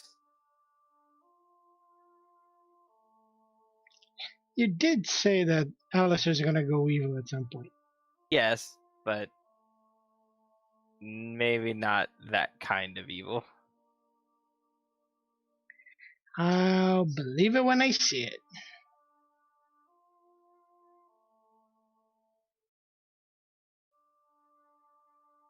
Also, I'm keeping the fez hat. I'm not giving it back. Just so.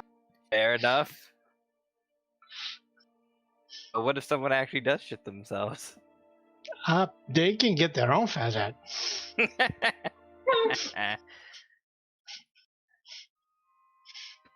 Oh, man. A fez of disguise.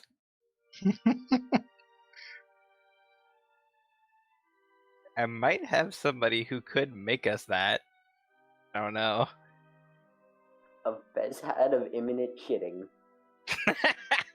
A cursed item. You just made a cursed item whenever I run a game. Make a DC 10 con save every day. If you fail it, you shit yourself in the morning. Run a campaign without the identify spell. Make it a cursed item you can't remove. Oh no, yeah, that's the thing with cursed items. You cannot unattune to them without the spell. Without the spell. That's awesome. Yeah, which I think yeah, I think we are the level to get it, but I don't think anyone has it. Yeah, it's a 3rd level spell. What is?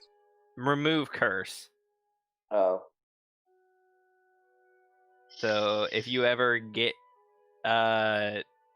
technically, Zundus can get it as well, and actually Gray can too. It's a Yeah, I just can't cleric, get third paladin, yet. warlock, and wizard spell. Huh. Probably will I get can it get once it. I can. Any spellcaster? Oh yeah, it's on my list. Yeah, I don't know if you will need remove curse. It might help Brotar with his axe problem.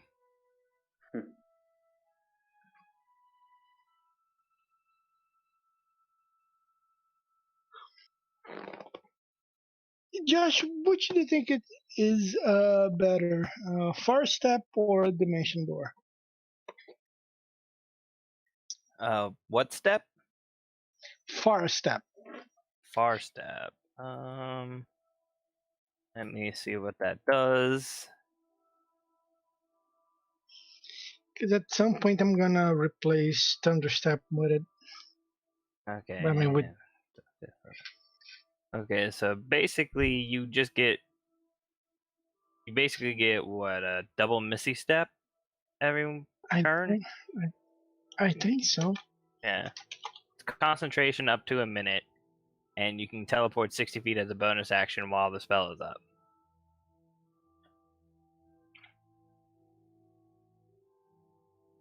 But Dimension Door, just in a single turn, you can go 500. So And I don't have to see what I'm going. yeah, but you got to be careful where you land, because you could just Yeah. end up in a wall, and then you're hurting.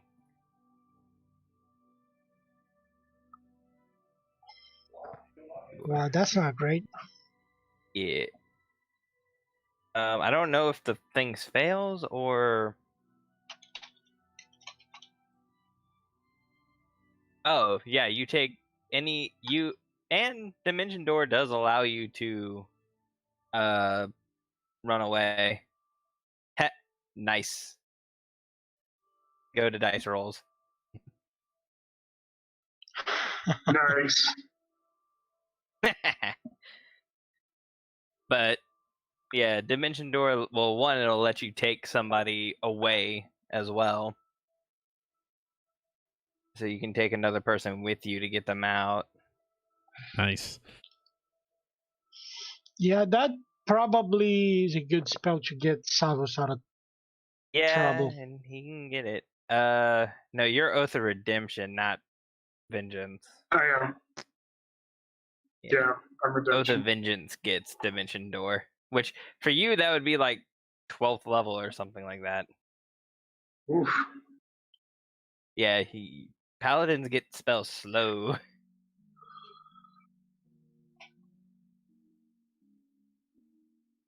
And we would get it at 7th level, so probably by the time we finish Ecclesia is when we can get Dimension Door and stuff like that.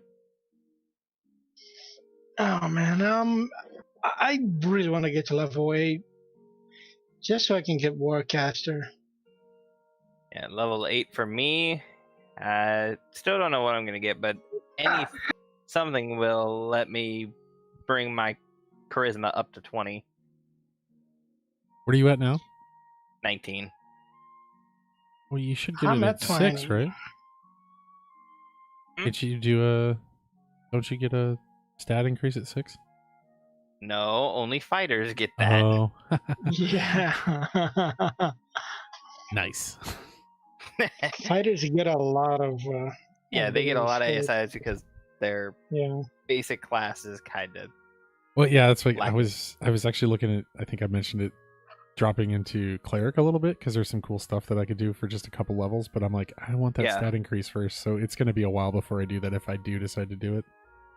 Yeah. But I mean, I- like you can get the same number of ASIs and still, or even more ASIs, and then a normal class. Not as like if you go 8, like if you go 8 fighter, by then you have one more ASI than all of us anyway. Yeah, I mean, I may Yeah. just stay fighter the whole way. I don't know. We'll see. I mean, I would not knock you for going cleric, even though that may cause some issues with you versus me and Zundus with our not so much liking gods. Possibly. Yeah, well, I have mixed But, I feelings mean, about it that because Brotar's story- not That really. maybe changing now. Brotar's not really a big. I mean, he kind of was it for a minute as a zealot, but Yeah. not so much. I mean, he never really was to begin with. Yeah. Well, Zealot Barbarian is more like you were chosen by a god. Like, they liked your gumption, so they gave you a boost. Right. Is how I read it.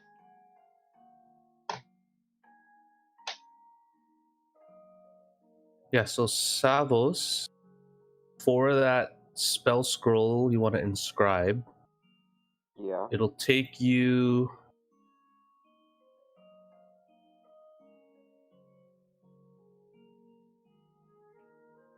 It would be. Let me just pull up my calculator for a sec. Math. It will take you.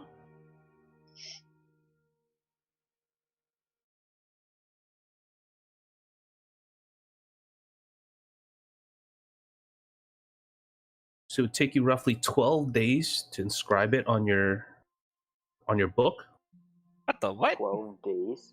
and it'll cost you 700 gold pieces.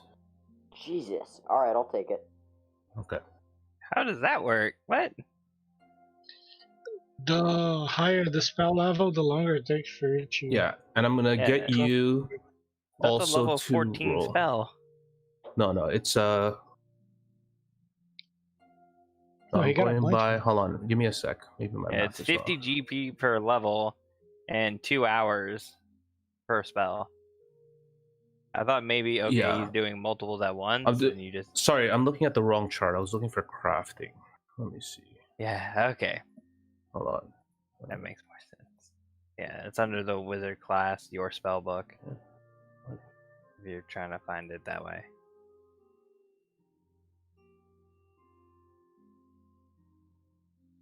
Yeah, so I'm gonna say it'll take you. Yeah, it'll take you the better part of a day, roughly. A full Alright. day to How much inscribe it, and it'll cost you 200 gold pieces. Good thing you got a month at sea to do nothing but that. Yeah. Yeah. Is everyone back already? I think Yeah. so. Yeah. I think so, yeah. Okay, so we can pick up where we left off. You guys are still out and about, still in Willowdale Wharf. The crew who is, you guys are still inside of the Queen Emerald. There are a few patrons, even early in the morning, but most of the breakfast has been eaten. You guys have a full belly and a long, long journey ahead of you. So what do you guys want to do at this point? You have maybe a couple of hours or so before you need to depart. I'm gonna head off and try to find that hut again. Okay. Make a perception check. Okay.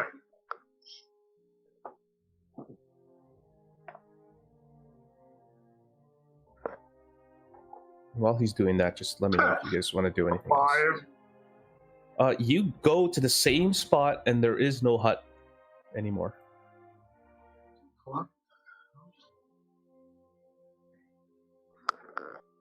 She's a ghost. I have ghost tattoos. Wait, I'm gonna check around where the hut might have been. Okay. Is there like no sign whatsoever that a building was there? You go and take a closer look. Roll an investigation check Okay. as well, just because you're gonna just try to find signs. If there was, That is a 10. it seems like there was something there, but there is no longer anything there. Am I able to determine how long it was since that was, or no? You feel that it's definitely throughout the night it was gone. Maybe just a few hours before you guys got up. Maybe no more than like 4 hours before you guys got up. Ah, The skies are very gray today, and there's a kind of harsh wind that's kind of pushing the ocean air, the saltiness in the air towards you as you're just standing outside near the docks. You do see a few ships parked in the dock area, other than the Queen Emerald, which is just kind of situated there pretty much permanently at this point, just anchored down. But there are a few ships, but there is no sign of that hut. I'll just take out the little effigy and look down at it and say, thank you. Wherever you are. And head back to the others. Okay. Anyone else going to do anything before setting sail? Yeah, I approach Alistair and I can I borrow your necklace again? All right. Tosses it. Off. Thank you. So I kind of walk to the side until I'm out of earshot, and I try to send a message to Sarah. Okay. What are you And I going to say? hesitate for a second. Sarah, I'm sorry. This is. Are you alive? Please tell me you made it out. You told me to run, and I ran. God, why did I run? And that's it. Yeah, it cut off at why did I? Or, You- oh God, why did I? You get no response. Fuck. I walk back and I hand Alistair his necklace back. Thank you. No problem. Put it back around his neck. Then I just go find some place like so I can drink quietly. Okay. So you guys are still at the Queen Emerald. Yeah. Zundus makes his way back, and eventually Luann approaches the rest of you and says, well, the Water Baron has made it known that you are toward the Carissa. So if you guys wish to do anything else, please do so. Otherwise, follow me. And she just kind of begins to slowly waddle her way out of the ship. Alistair will follow. Everyone Gray gonna as well. follow at this point? Assuming I'm back, because Dust will follow, although he's not very happy about it. Yeah. Okay. And Brotar Savos, I guess you guys are following as Yeah. well. Yep. So she leads you guys out of this very large tavern of hers, eventually out down to the docks, and she walks you guys through the boardwalk, where you do see a variety of ships. Some people are offloading goods out of small ships. There are some ships that are very large. She eventually leads you to a sizable ship. It is a brown ship made of a very chestnut-colored wood. The sails are bright white, and on the side is painted what looks like a wave motif on it. A blue wave motif on the side of this ship. She eventually brings you towards a group of individuals who are standing out front. There is a large dragonborn, probably about 7 feet tall, and stands taller than Brotar, who just gives all of you a menacing look, while the others, about 11 or so in total, are standing around, hauling different kinds of boxes and barrels towards the ship.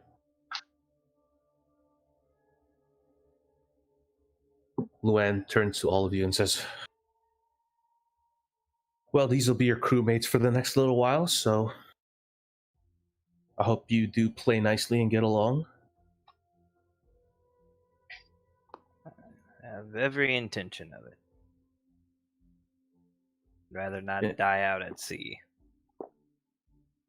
Yeah, that would just suck.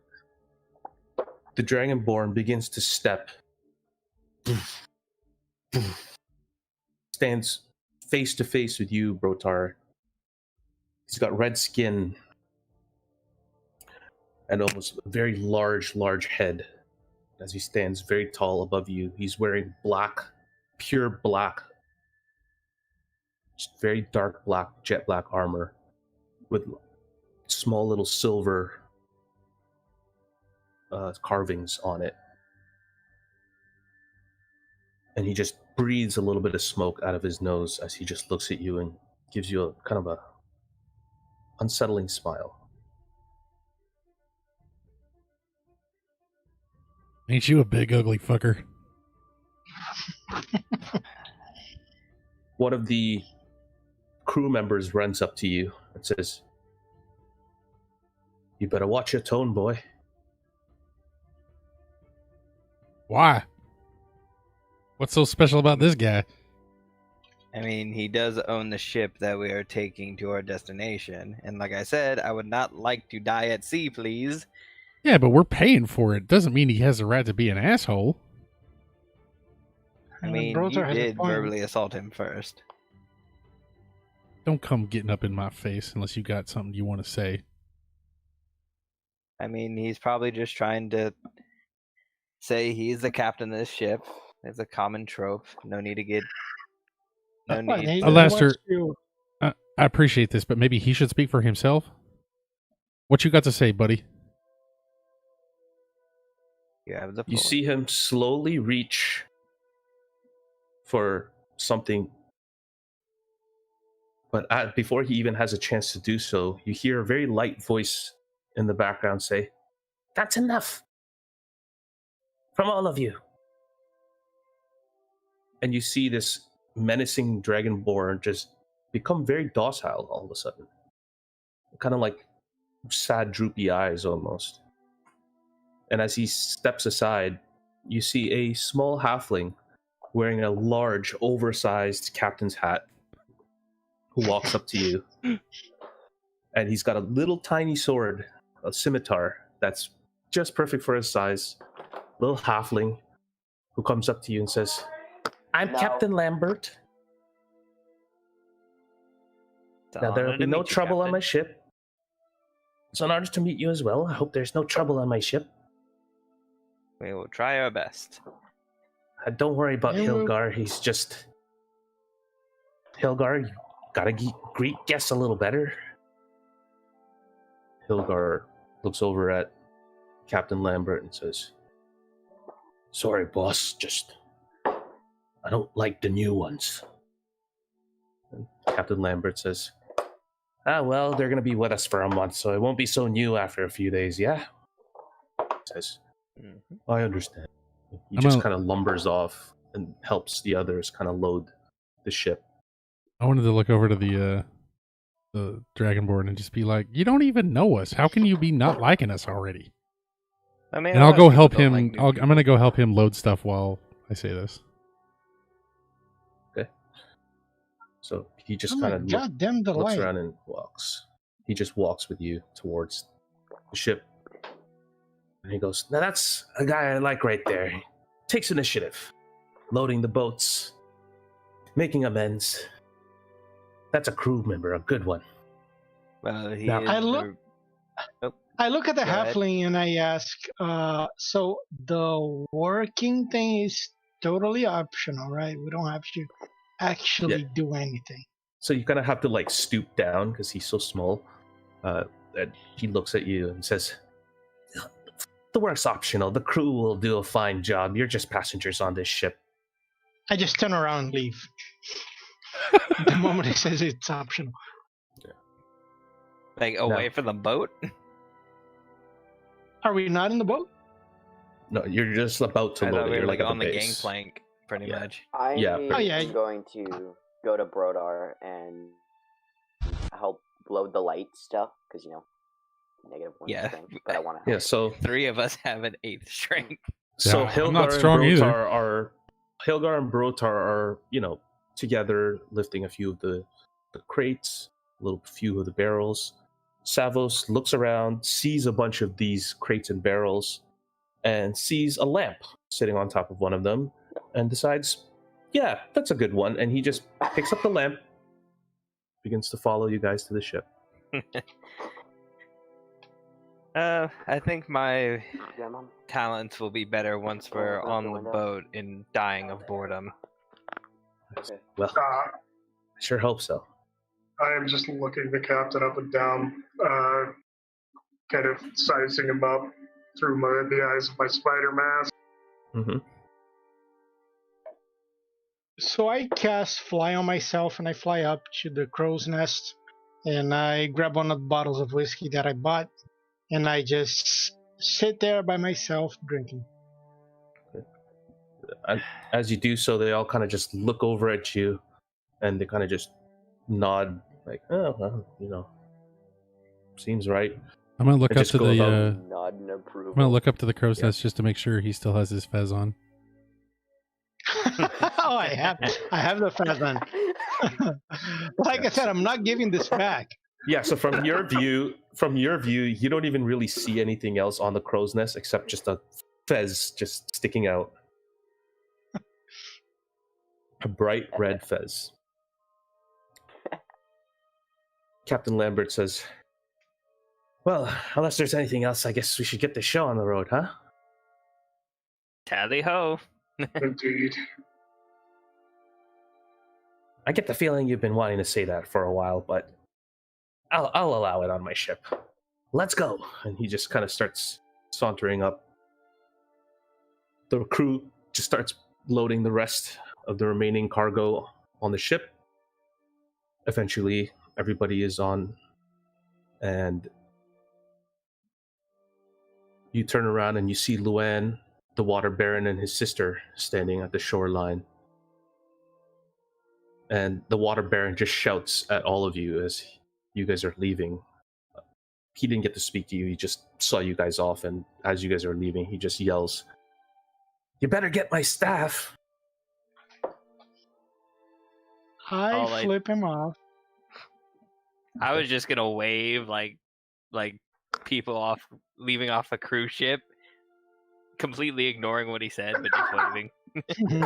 A few people wave back at you as you're doing that. Gray, you just look over, and as you flip him off, you just see him turn to his sister and just make like angry gestures, like, "What the hell's this guy?"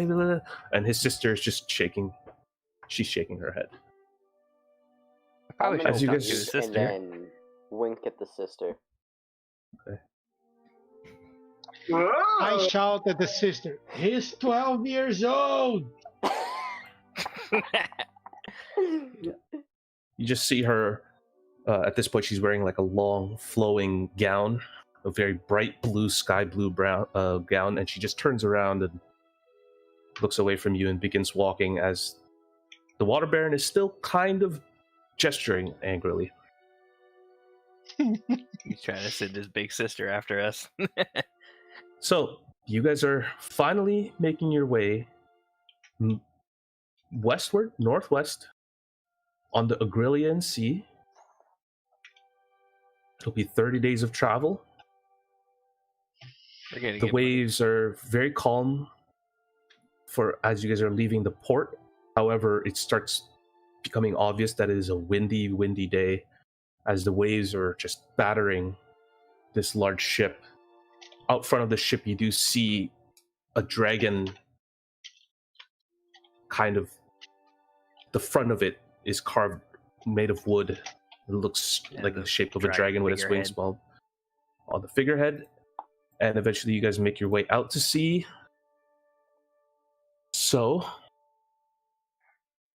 just to speed things up, the first week of your travel, who is doing what? Just generally. I am going to practice that spell and hide my money from Alastair. Okay. I mean, Gotcha. he's not gonna try to steal your money. He knows how much you have to pay. Like, he's not Just gonna an hound you for everything. He just knows when it's time, you're paying up because that's what you decided your pennant shall be. Savos likes his money and he's not taking any chances. Which we'll get to that in a minute, because Alistair pretty much has just been performing on the main deck whenever like once it starts getting later in the day, so people feel a little pepped up right before the end. Okay. Yeah, Gray is playing his lute with Alistair Okay. when he's not getting drunk. Brotor, Zundus, are you guys gonna do anything? Zundus has actually been super busy, climbing up and down the rigging, training, training with the sword, other things like that. Basically, just spending the entire time preparing. Okay. A few of the crew members actually take notice of you training. Hilgar comes up to you and pulls out a very dull blade, but begins to train with you in the process. Brotar, are you going to do anything while everyone's doing this on the first week? Is there any space for me to work on my designing that gun?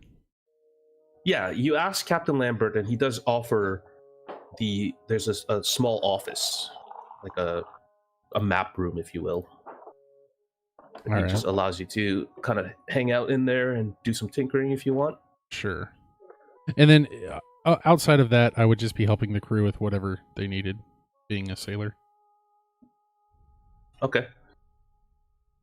So while during the evenings, Alistair and Gray provide a little bit of entertainment. I'll need you guys to roll performance checks for me, please. Separate ones, yes. As a few of the crew members sometimes join you. Damn it! I accidentally rolled 20. It's okay. You could just. Oh yeah, I guess it would be different. Or not rolled. Or D&D Beyond. And you could just tell 17. Me the. Okay. 19. Well, no, Great. Yeah. Earlier, I accidentally rolled in there and I didn't take it, so I'm just gonna take what I take here. I see. Gotcha. Yeah. Just. To so there's a few crew members who join you guys during your evening playing, keeping the mood a little bit jovial. The wind is battering the ship a little bit. Your performance goes well. Generally, the spirits of the group are uplifted. Everyone seems to be enjoying the entertainment that you guys are providing. It's only a week out. It's not. Yeah, the first week. Savos, you do have that spell now inscribed. Woo! Are you gonna tell us what it is? Are you gonna? Ice Storm. Oh shit! You know, Wait, what? The one that killed Faustus? Yeah. Fair enough. Which spell? Just know if you do it, that might cause PTSD in Alistair. Yeah. What's the spell again? Ice Storm, which I don't think you can cast yet. No, it's 4th level, but he'll have it in his book. Fuck, I can't learn it yet because it's 4th level. Yeah, but at the very least, you could skip having to choose that spell when you do level up.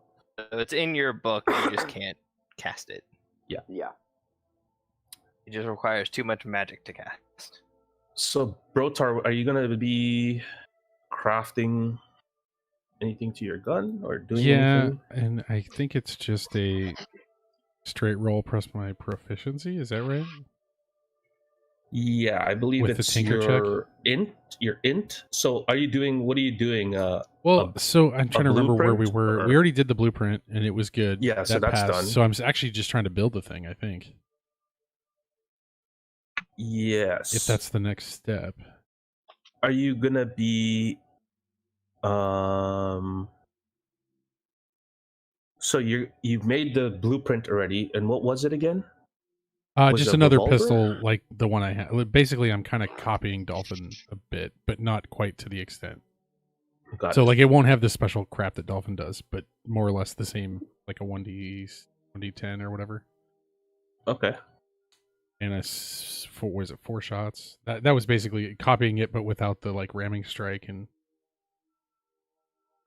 echolocate. I think we were gonna make it it was like uncommon. Yeah. Yeah. Yeah, I believe you rolled. You already rolled for the quality of it, right? Correct. Right. So I don't know if it's just So a straight intelligence check, and then that. yeah, so now you'll have to make a Tinker Tools check. Which is very ambiguous in all the books that I've read about how this Yeah, actually well, works.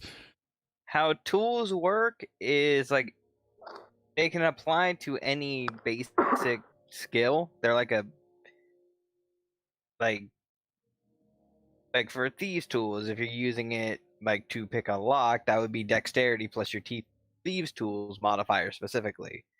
Or so it kind of depends on what you're doing with the tool, but your proficiency with it adds. So you would add your proficiency modifier if you're proficient with the tool. Yeah, so at third level, what did you choose as your archetype? I believe you chose guns. Did you choose gunsmith? I I believe you did. think so. You could choose adept marksman. So if you have trick shots. Oh, I do have it at marksman. Yeah. Okay, so you I don't think you can unless choose you that though. yes. So I Well- think Well, I think it's the subclass is the gunner, and then I guess there are sub choices within the subclass. Yeah, at level 3 you get gunsmith, which just means you can. you Start get making proficiency stuff. with Tinker's tools. Yeah. So any check where using Tinker's tools would apply, then Yeah, you'll get your you proficiency get to bonus. add Okay. 3. At So this I just point. add 3. Yeah. Okay, that makes sense. Yeah, so I'll say if you're gonna craft a firearm, make a. Oh, it's I'll say make a. If I'll say that you can just make. I would almost say calling it between dexterity to see if you could piece this together, or your intelligence to see if you could piece it together well. well, I think the intelligence was to make the blueprint. The before. blueprint, yeah. So I'll say make a dexterity check on this Yeah. one. Add This your is proficiency if you can bonus. physically do it. Yeah, if you can slap it together, basically. So that's a 15 plus 3 for 18. 18 Plus your dex. Okay. Oh, that Plus was your my dex. that was my dex. So 18, so it's actually a 21. 21 Plus proficiency. Okay, Nice. so you do succeed in putting together a very surprisingly, though it is the first gun that you've crafted at this point, the pieces just fit very well together. You do manage to craft yourself a pistol. Sweet. So now he has 2 pistols, a flintlock, an axe, a great Yeah. sword. He's a freaking weapon He's master. a true fighter. Yeah. Yep, so you could just add the pistol. Just a regular old pistol, right? Yeah, reload 4, misfire 1. I'll Unless find there is a something. specific thing you want to attempt to. No, for right now, I to think load that's all we're gonna worry about. Okay, cool. So I'll say everybody make a perception check. We'll just do a quick Okay. perception check for the Gonna week that be you guys are out at attacked. sea. Oh God, please, yes. 8, 4, Nat 1. 18. Yeah, that one. 18. Are we doing a perception? Well, you are in So- the crow's nest most Yeah, of the perception. time. I mean, this is like, I don't know, a week into it. Brotar, make it with an advantage. I don't 'cause think I'm there anymore. you're a Uh, seafaring man. 14. Ooh, yeah, stay with the 14. The other one was an Okay. 8. Oh, okay. So you guys, at various times during the week, stare out into the sea.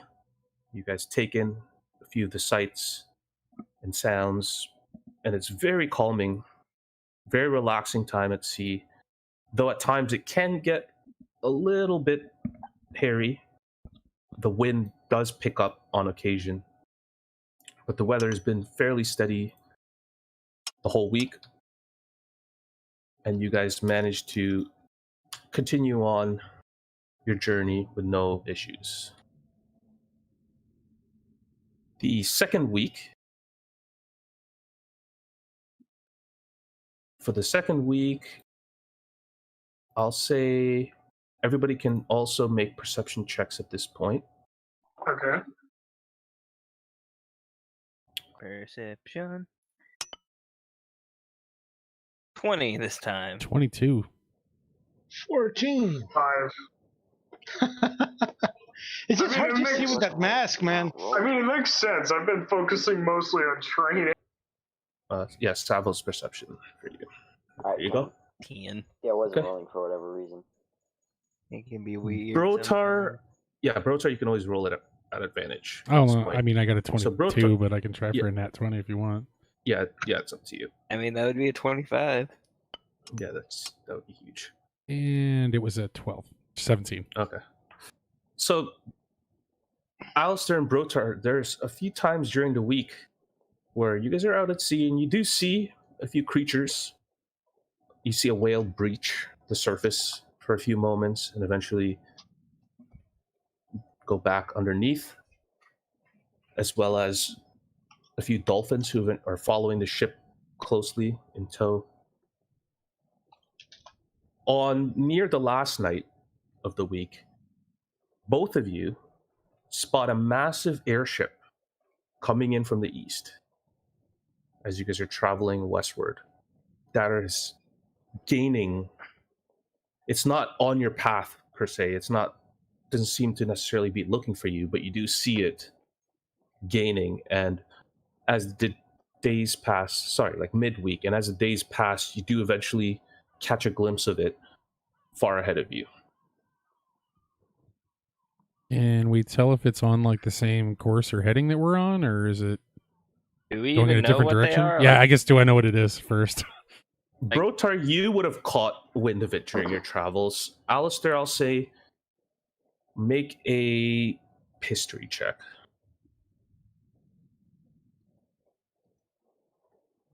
Oh, Okay. 19. Yeah, you know, you've heard in Examir, that the Empire would control such things, that they Okay. essentially have naval and air superiority at this point.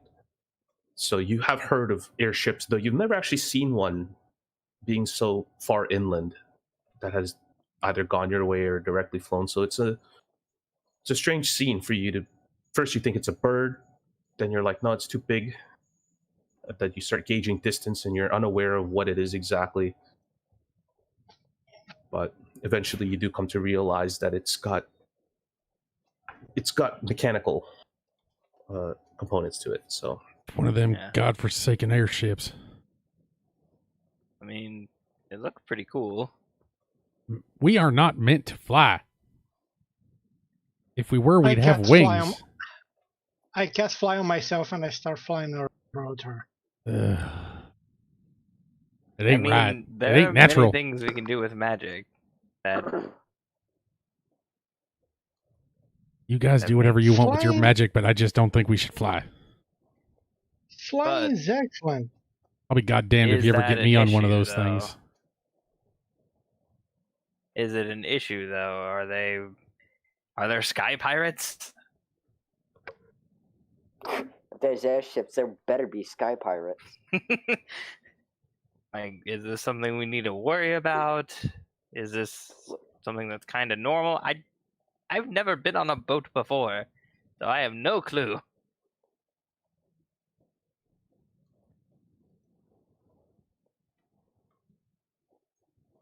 I mean, anywhere there's ships, there's going to be pirates. I can only imagine they're in the sky. I've never been on one of those boats. Is- Okay, but do we need to worry about this one? I don't know. Can we tell which way it's going? Is it like coming toward us, going away from us? Can we tell? it looked like it's following in parallel with you guys, but at some point it just overtook you guys in speed and just kind of disappeared. You can't really see it anymore. I mean, I don't think But we see, need to why- worry. heading northwest. Jay, did I recognize the airship? No, you wouldn't have seen it. I don't think we have to worry about you- this thing because it would have stopped and done something if it passed us. So Okay, I didn't know. I wasn't That's paying fine. attention. I didn't know it already flew over us. I would have probably started worrying once it got like on our tail. right. Yeah. I mean, It does kind of look like it might be heading in the same direction as us, but it doesn't seem to be too concerned with us. So I don't think we should worry about it right now.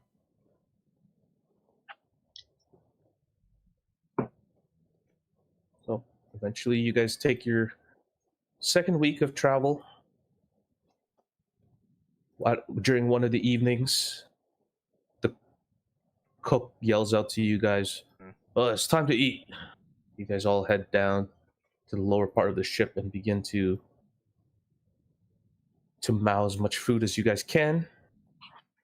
However, something doesn't feel quite right about what you guys ate. Maybe the meat was a little off. Maybe there wasn't enough seasoning, or maybe the cook had let us forgotten use to your add something. oregano. I need everybody to roll Constitution saves. Oh shit. Oh god. Joy. Everybody's Oh, getting the geez. shits. 13. Being Yes, saved. Savos fail. Brotar Brotar. fail. I didn't just fail. Great I got a fail. natural 1. That's a 12? Where's the fez? Okay. 12. So, Alistair, you're just scarfing down this food, and you're like, yeah, it's not great. I mean, it's just, you're out at sea. You're rationing your food for the next month. You're okay. You look around, however, and slowly, like flies, everyone just starts disappearing from the table. Brotar, you begin to just vomit violently from the food. Something is disgusting with this thing. The rest of you as well. It's coming out of somewhere, Oh, God. whether you like it or not, as you guys just suddenly all feel ill from this food. You guys are incapacitated for the next 24 hours, and everybody suffers 1 point of exhaustion for the week.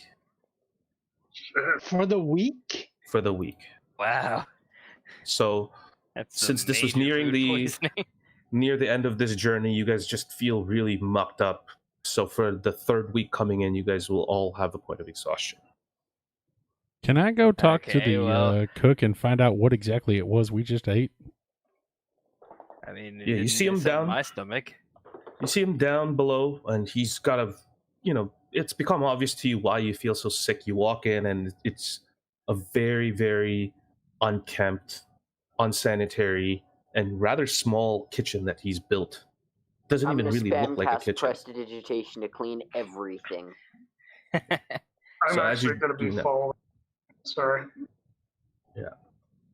And the cook, who's this kind of very thin half-elf, is just sitting there, kind of, moving pots and pans over to different places and pouring what looks like slop into different barrels, sees you come in and says,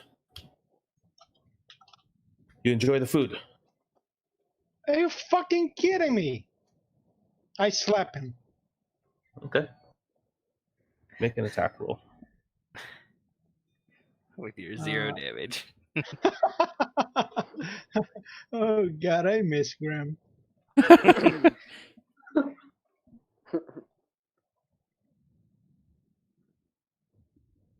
19. Fuck. Fuck, I hit should have. Yeah, he wasn't expecting you to just pull up here and slap him. So you just immediately say that and slap him, and he holds his face and he goes, "What? I You mean, don't hit the cook." this is very unhealthy. I thought this was supposed to be a respected crew. Yeah, well, look. I'm gonna be honest with you, all right? I just joined up. I'm new. Captain Lambert was nice enough to let me on. I don't know what happened with his old cook, but I'm what you got. In fact, I'd probably make a better navigator than I am a cook. Okay. Well, if your navigating Okay, was well, let me anything show like you a your few things cooking, about how to preserve meat. Well, I ain't disagreeing with you there, pal. I pull him over. Do I see any salt around? I'll make a perception check just to get a lay of the land, what's in the kitchen. 21. 21. Yeah. The shocking part about all of this is that the kitchen is fairly complete despite the fact that it's it's not a good kitchen. Like, it's small, it's disorganized and messy, but it's got all the spices. It's got all Yeah. the cooking So- implements. Alistair brings him over to the salt. Like, I would assume there's a lot of it because that's how you preserve meat on these kinds of Yeah. ships. Yeah, there's a Like, lot of tack, and salt. yeah, he's used to that with the menagerie because that's how we do things. Like, and he just walks him through the steps he remembers of how to preserve meat, how to make it so you don't give food poisoning to who you're serving. Yeah, at some point you actually even find a little door that you just swing open, and you see that there are a variety of cured meats that have already been hanging there for a little while, and he kind of looks over at you and says, I didn't even know that was there. I just... Okay. You gotta learn your tools before you use them. Just do better next time. And I just tap him on the shoulder, and then He goes, if it's going to save me from any more slaps, I'll listen to whatever you got to say. he just gives him a thumbs up as he's walking out. That's So, you guys all take your rest, bedridden for a few days. Sometimes you're able to get up and, vomit some more. But eventually the third week does come rolling around. And you guys feel a little better, though still sick. So everyone is still, except Alistair, has exhaustion. so the DC was 13. Yeah. Damn. So, anything else you guys wanted to do during this third week? Didn't you have something, Josh? That's what I was gonna get to. I was gonna say near the end of this third week, I'm gonna gather up all the guys and basically tell them, in fairness, we don't really know a lot about any other of us, really. So I thought maybe it would be good time to try and learn. So I would kind of have us have an open question time. Basically, anyone can ask anyone else any question they want. You're allowed to answer however you want, but we are not judging any questions that come through. Are we below decks? I would have gathered y'all in like a room by ourselves. Okay. Then I'll take my mask off. Yeah, for the rest of the... you guys all went inside the decks. Outside, it was very, very poor weather for the last couple of days. It's been raining nonstop. Very light rain, but not enough to It's just necessarily enough to cause make trouble. your clothes feel clingy. Yeah, and it's actually enough that on occasion, every couple of hours or so, the crew members actually have to start bailing out certain areas because it's just kind of pooling a little bit of water. Some pleasure cruise this was. But you guys are warm inside for whatever you guys want to do. All right. So who wants to go first?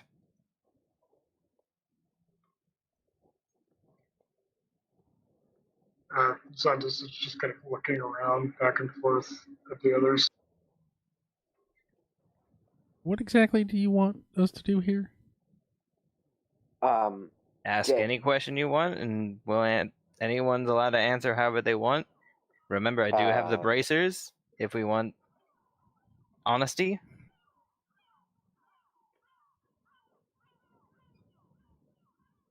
Jay, Yep. would Savos know anything about the Spider Queen?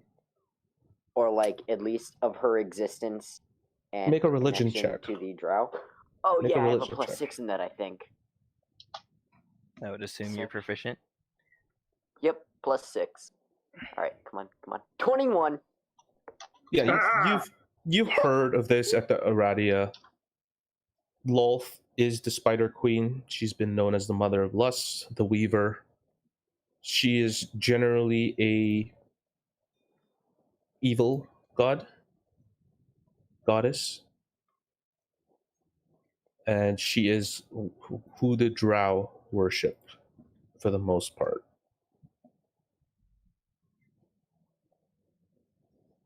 and she is not accepted by all means. In fact, banned with the punishment of death if worshipped throughout this land. Hello? Yeah. Okay. Alright, my audio cut out, and the last thing I heard was she's generally an evil god. Yes, and she is banned, punishable by death throughout Ostrava. Okay. But would I know about her connection to the drow? And like... Yeah. Alright. So I'm gonna look at... Yeah. I'm going to look at Zundus dead in the eyes, put on the shittiest Australian accent I can do, and say, "You serve the Spoiler Queen, mate?" Why did I let Savos go first? Zundus narrows his eyes at Savos and says, "No, I don't." Okay, that was a joke, man. Chill out. This is a, like, really tense situation. I'm just trying to, like, not. Where did you hear that Well, name?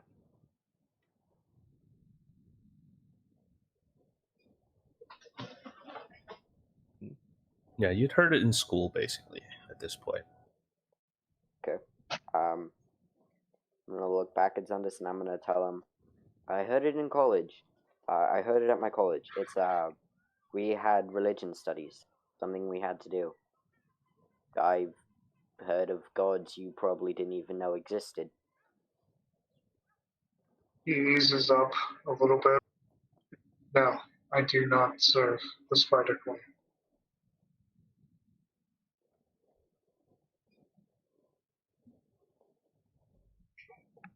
Alright. Well, one bombshell to the next. Savos. Since this is going to be more important coming up, what can you tell us about your dad? And what do we need to know about getting that staff? Jay? Well, most of it is up to you, but yeah, he's just I mean, you guys have lived in Ecclesia your whole life, basically. Fair. But it's whatever you Also, both have the same information. yeah, you said, just a slight aside, you said his name was Coblack Whitemane, right? I'm stealing all my characters, like, they're all Skyrim names, okay? I know, I was gonna flat call out- you out on that shit. It's okay. It's great. Yeah, I Because gave it up took on me my a second creative when I heard it, sense. like, why does that sound so familiar? And I googled it and I saw, oh yeah, he's a fucking champion from the Companions. Companions. Yeah, Yeah. Codlock. I flat out gave up trying to create my own names, so I just Fantasy name plagiarized everything generator, from go Sky- there. That's what I did for like 80% of the menagerie. You see, at the time, I was playing Skyrim, going through the Companions quest line, and I thought this was totally a good idea. Yeah, it's great. You've let me know that since the very beginning, so But I will say it took me a second to hear. Yeah. So you don't know exactly what he studies, roughly how powerful he is. I mean, he's a cleric. I don't know how powerful he is. I haven't seen him in years. Why Oh. he pissed off a warlord and stole a staff is beyond me. If he's things even get in violent, Ecclesia. Savos, if things get violent, are you okay with us, putting him down? Yeah. Okay. Survival of the fittest. Okay. Hmm. Just checking.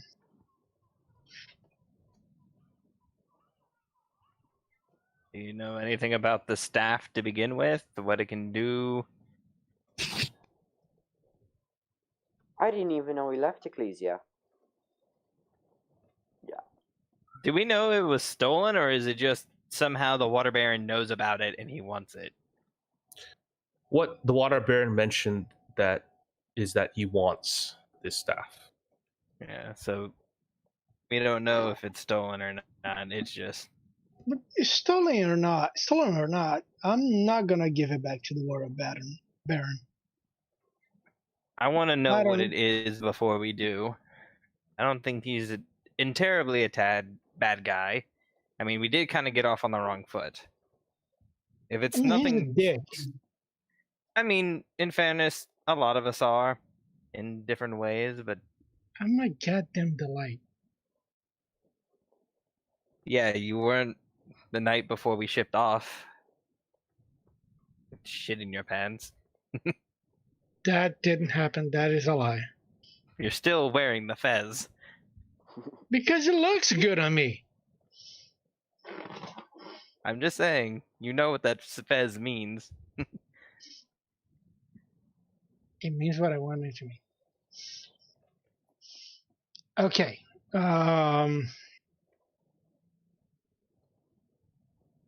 Look, this I don't have any questions.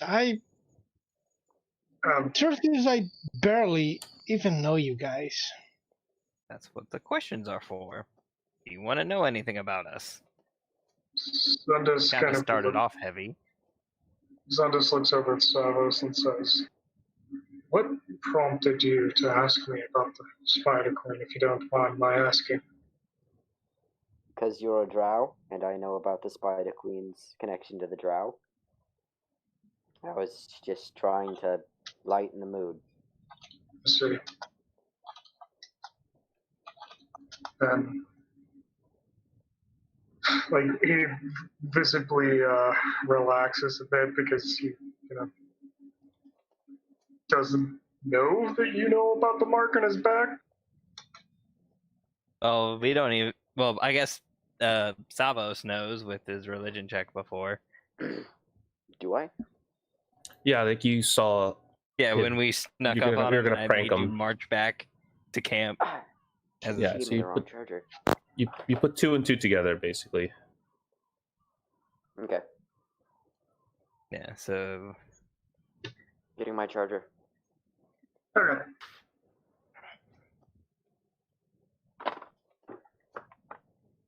well, let's get to know each other a little bit more then. I'll ask the whole group, why did y'all start adventuring? I mean, I woke up one day and I had abilities. I was nothing before. I was just a mama's boy. And then I died. Did you just say you And, died? Yeah, You died? yeah. God damn Is it. this something? What the hell? Is it? It's the same thing that Faustus said. What? Is there something going on? Is this something about tieflings I don't know about? Are y'all dead? What did Faustus die? Well, okay. Did he die before he died? Well, that's what he said. Yes. Didn't he die like was a twice revenant before when he we really found him. died? Well, I'm not a fucking revenant. Well, he apparently turned to real life before he met you. I think about 2 weeks before he met you, he actually came back to full alive. I was never a revenant. Just putting that out there. Okay. There's nothing I- wrong with I lo- revenants specifically. I lowered the collar of my shirt and I showed the scar on my chest above my heart. I say, I was stabbed. I was attacked, and the next thing I know, I woke up, and I had these abilities. So I mean, I traveled a bit with the band. Then we got you Oldwin. They headed west, I think. I decided to stay. I was, Oldwin seemed like a good fit at the time. That was a mistake. Yes, I remember seeing you there. Oh.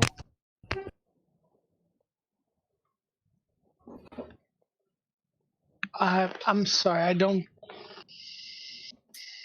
remember seeing, but I mean, honestly, most of the time I was drunk. I may have just forgotten. I distinctly remember a ring. Yeah, well, that I won on a bet.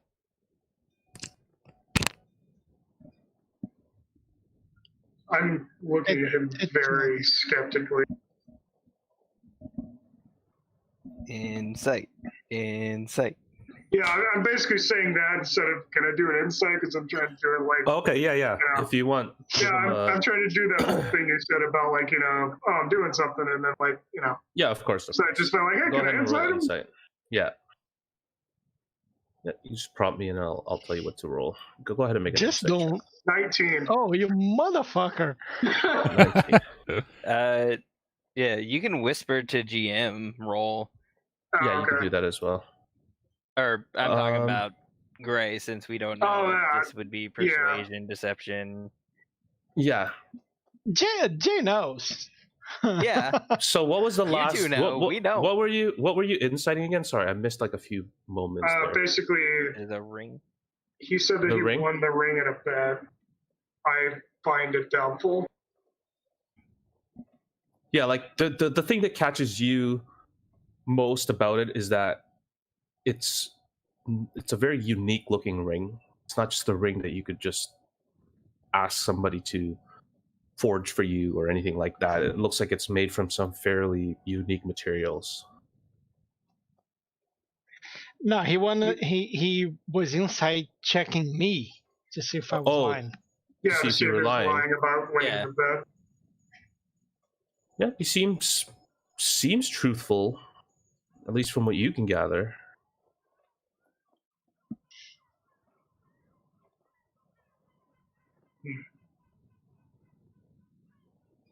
Very well.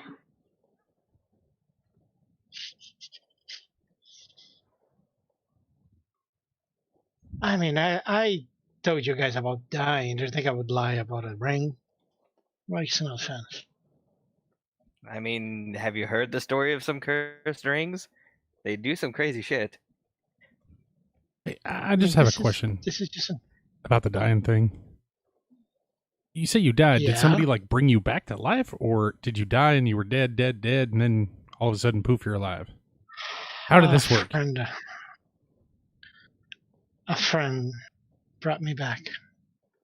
He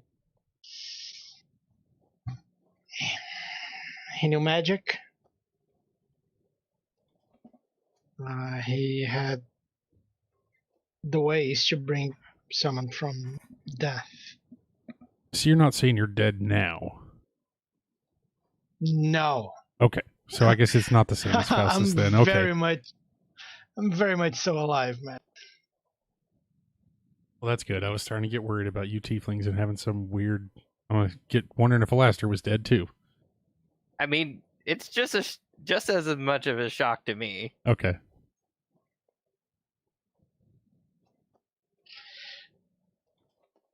Yeah. So that's my story. So, Brotar, what were you doing on your way to Clyde? Like, what made you adventure out?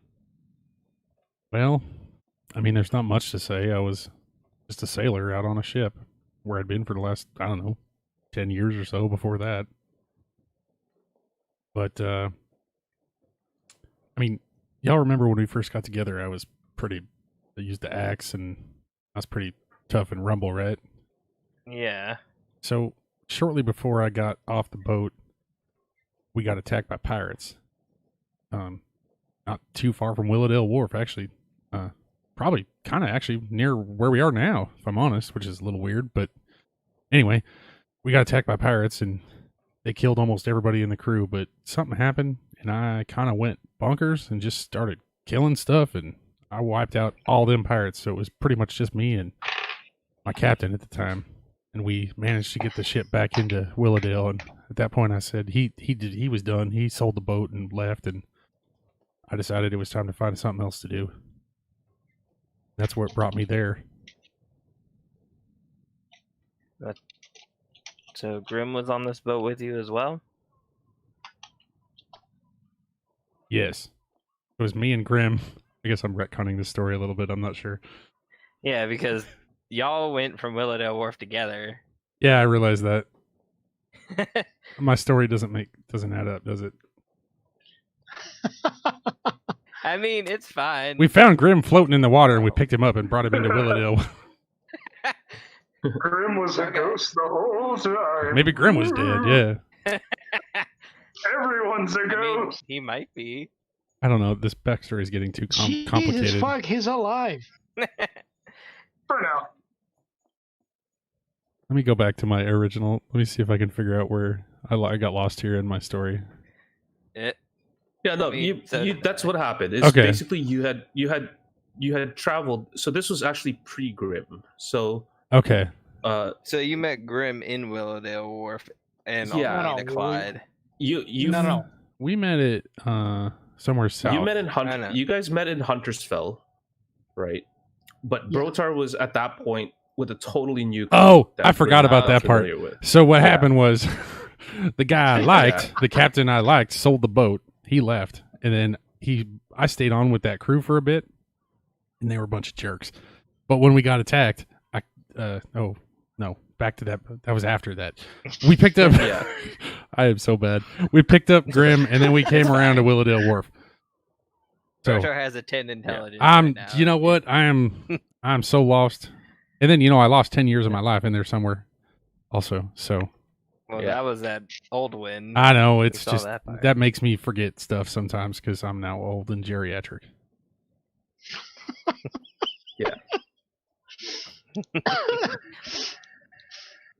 All right. Well, Savos, would you like to explain how you went from Ecclesia all the way to Clyde? One day I got tired of school and I flipped a coin. Heads, I would travel the world and do dumb shit for fun. Tails, I stayed in school. Can you guess what it landed on? Well, I would definitely say you have done some dumb shit.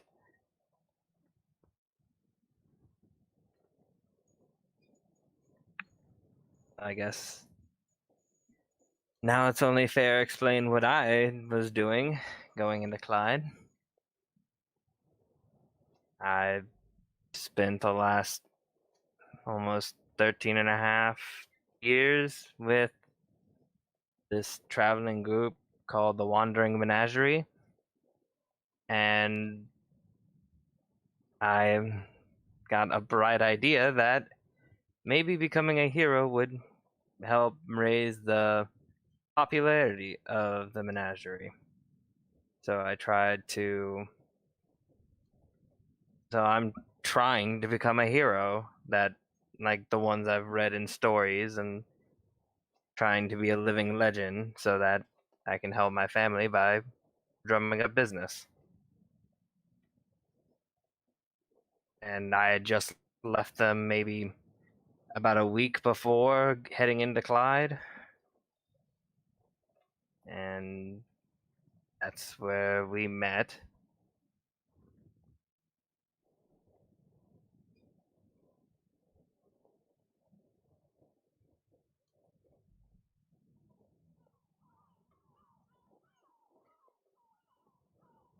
Does anyone else have any other questions?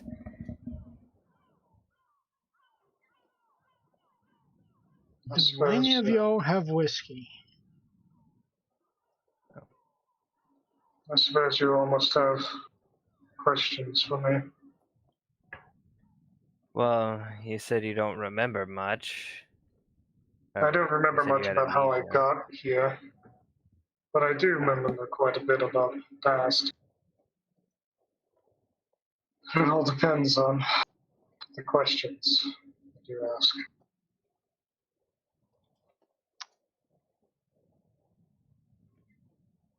Hmm. Well,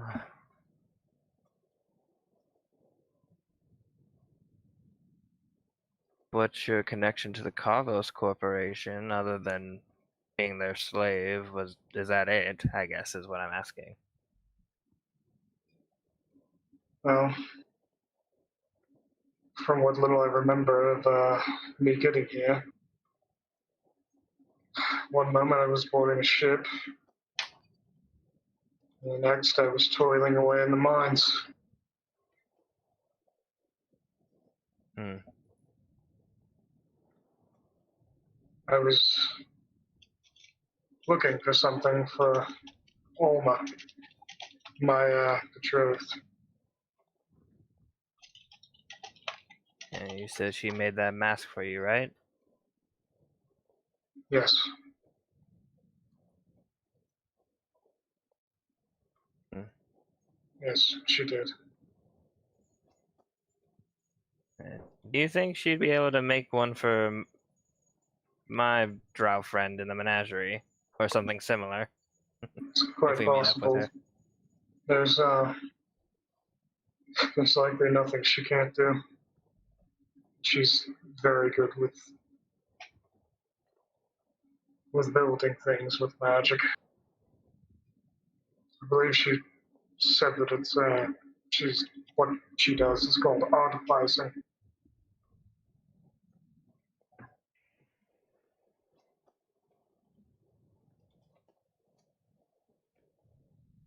No. Hmm.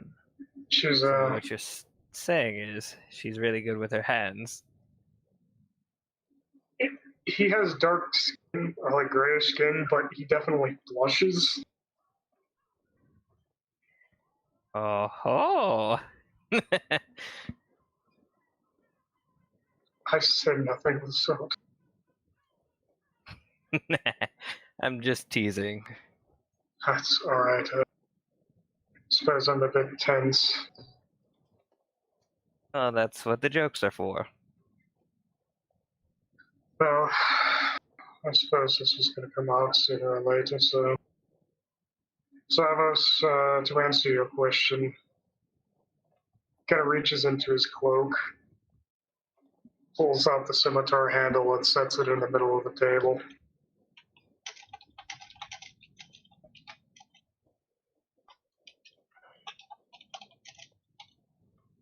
Okay, it's a sword.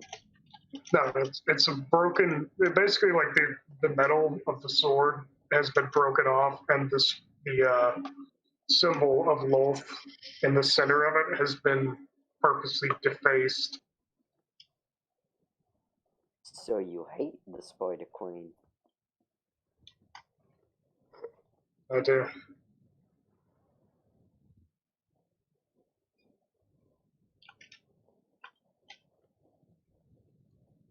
I was her servant for many years.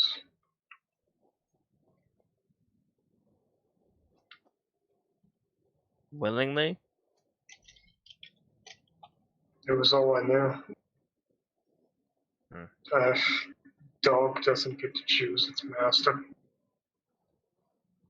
You follow orders or you're beaten. Simple. Hmm. And that was my life.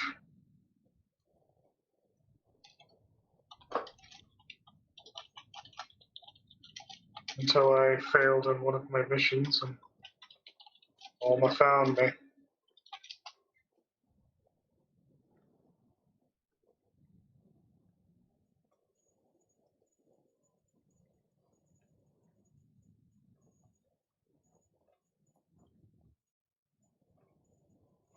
I've done a lot of things that I'm not proud of.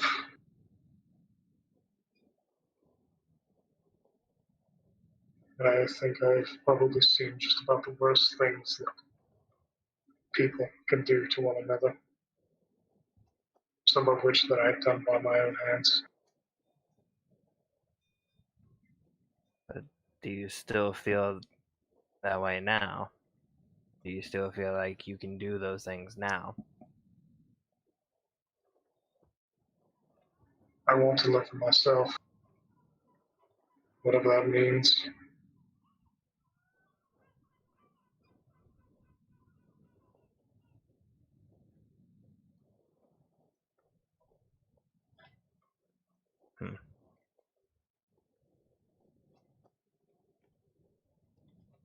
But no.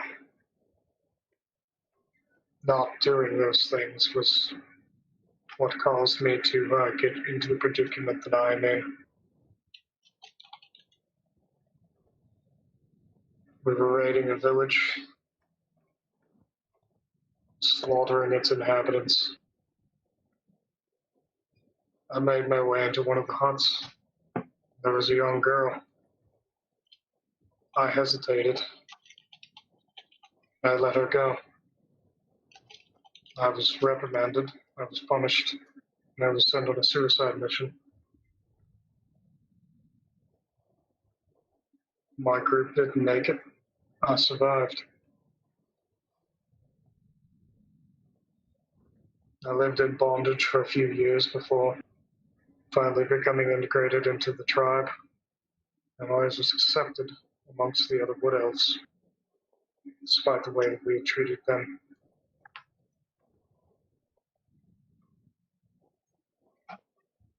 So you lived with Wood Elves? Yes, almost tribe. She was the one that taught me about myself, our people, things that I didn't know growing up because I wasn't taught anything except for warfare.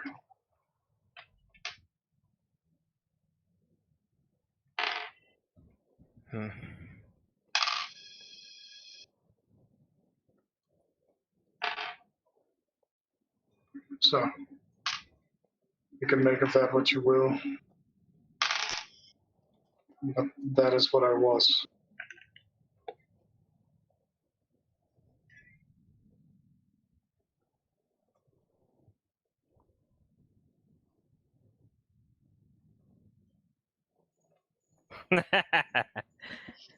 But that's his shtick. Dude, your shit's depressing, man. Ugh. So I at mean, some Sorry, point, sorry to interrupt that, but Yeah, No, it's okay. Somebody's gonna be the lemon juice to all the saccharin. So at some point, you guys are having this discussion. You do hear some footsteps coming in from behind, and Mask goes on. a very thin lady comes in. She's looking very gaunt, almost very pale as well, with very pointed ears. Comes in and says, "Excuse me, gentlemen. Well, I should let you know that we've got a week left on our travels. The captain has prepared a special meal for you if you guys would like to join." Oh dear God. it's gonna be better than that last meal we had that was pretty special. Hey, we found the cured meats, so it should be good. And she says, "Please, sorry for disturbing you." And continues on and starts kind of ringing some of the other rooms around the area. Out of context, well, I guess somewhat in context, did she catch me before I put the mask on? I'll say make a sleight of hand check. Okay.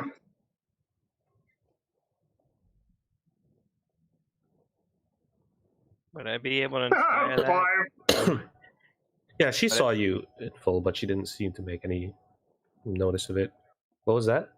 I was gonna say, Scott? could I bardic inspire him for doing that, or would that be too quick for me to do anything? Oh yeah, it was like a quick reactionary thing. Fair enough. So you guys can continue on, but the captain has requested if you guys would like to join. I guess so. So, I mean, might as well. Like I said, I want to trust our new friend. I think give him a second chance at least. I mean, how worse can it really be? Sorry, you talking about me? No, I'm talking about the food. Oh, I was like, Since all of y'all got I mean- food poisoning last time, like, how bad could it really be a second? The next time, like, he found where the good stuff is, and I taught him how to preserve meat. Yep. So if you guys are gonna go ahead, you guys do make your way eventually, slowly, after having your discussion, and it's not much, but the captain has prepared some form of a feast. On one of the decks, you do hear the sound of rain kind of battering the deck above, but a nice meal is prepared at the very least by your half-elf friend that Alistair has taught. The rest of the really- crew also sits around. Not Yeah. taught, but you showed them around. Yeah, I at least told him how to make stuff that won't kill people. Yeah. So you guys gather around, and there are those meats that were being served. However, they're not cut very well. They're almost jagged at some places and not very nice. It's like a very horribly made charcuterie board, basically.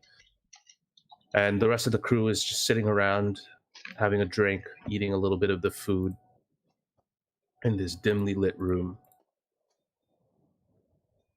And they look over at you, and the Dragonborn is actually the first one to look over at everyone and says, "Hey, have a seat.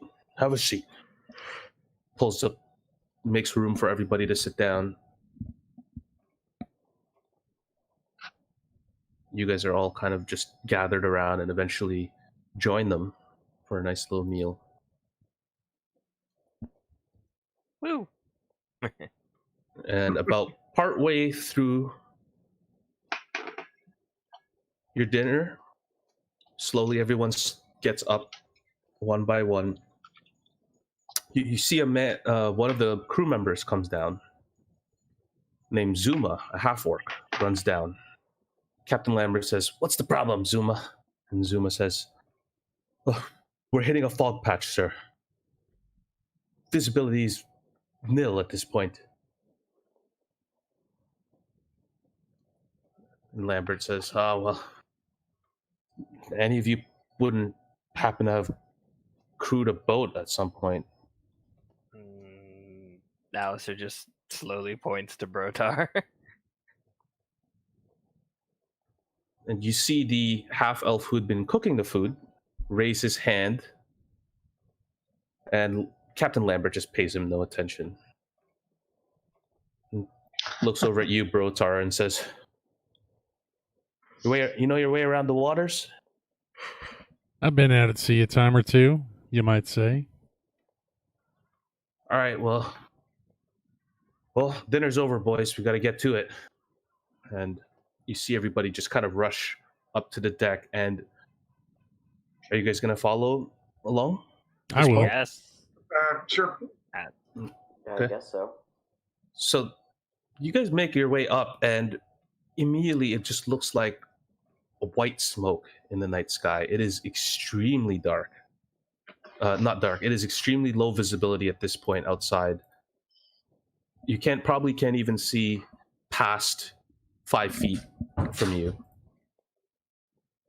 And slowly you just hear a bunch of shouts from the crew members who are trying to communicate through this fog. And you hear one of the crew members actually shout, "We can't see where we're going." And the others are saying, "Captain, what do we do? How do we just stop, anchor down?" Or Lambert looks at you, Brotar, and says, "Unless you can make your way out of this, we're going to have to, I guess, anchor down." So just so I'm clear, are we stuck in a fog bank? Yeah, you're like just, it's foggy all around you. Can I And like, try to inspect the fog to see if it's natural at all? Yeah, I'll say make either Like you're just gonna kind of look at it and Yeah, like, observe as much as you can, see if there's a source. I'll or say just try to see if there's like a weird vibe, like almost like we were back in the forest. Like, okay. I'll say make an insight check for me. inside. Not Well, one. I know jack shit. Yeah, it's foggy. That's all you know. Anyone else gonna do anything at this point? Just taking my mask off. Okay. I mean, I'm trying to think of a navigator's tool that might be useful here, but Savos Gray, you guys gonna do anything? A lighthouse. we got a compass.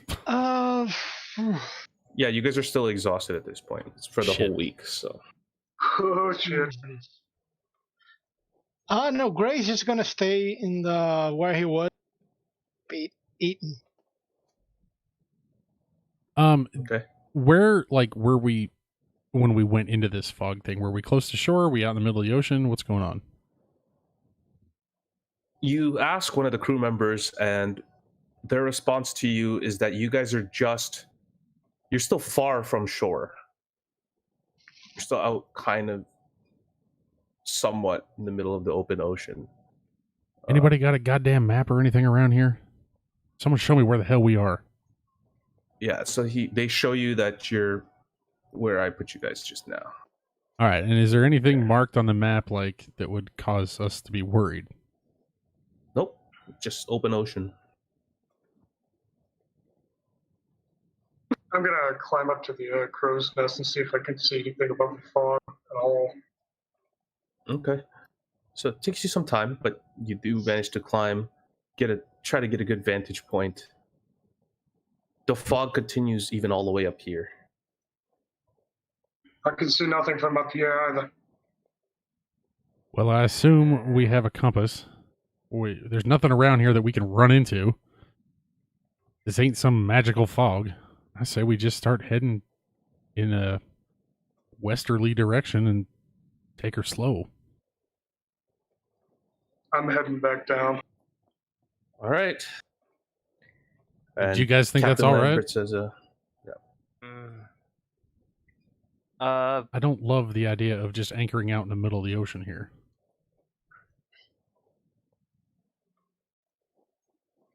Well, why would that be bad? I don't know. Multitude of reasons. Hey, I don't know how deep this is. I don't know how much rope you got on that anchor, if it can even hit the bottom, for one thing. well, I don't disagree with you there. It's just, we got no real other option at this point. We either press on, or we might just lose course and drift to nowhere. Well, we got a compass, right? We Is do. there still wind? I mean, the wind's pushing us. At this point, there is no wind. So we're just floating anyway. You're just floating.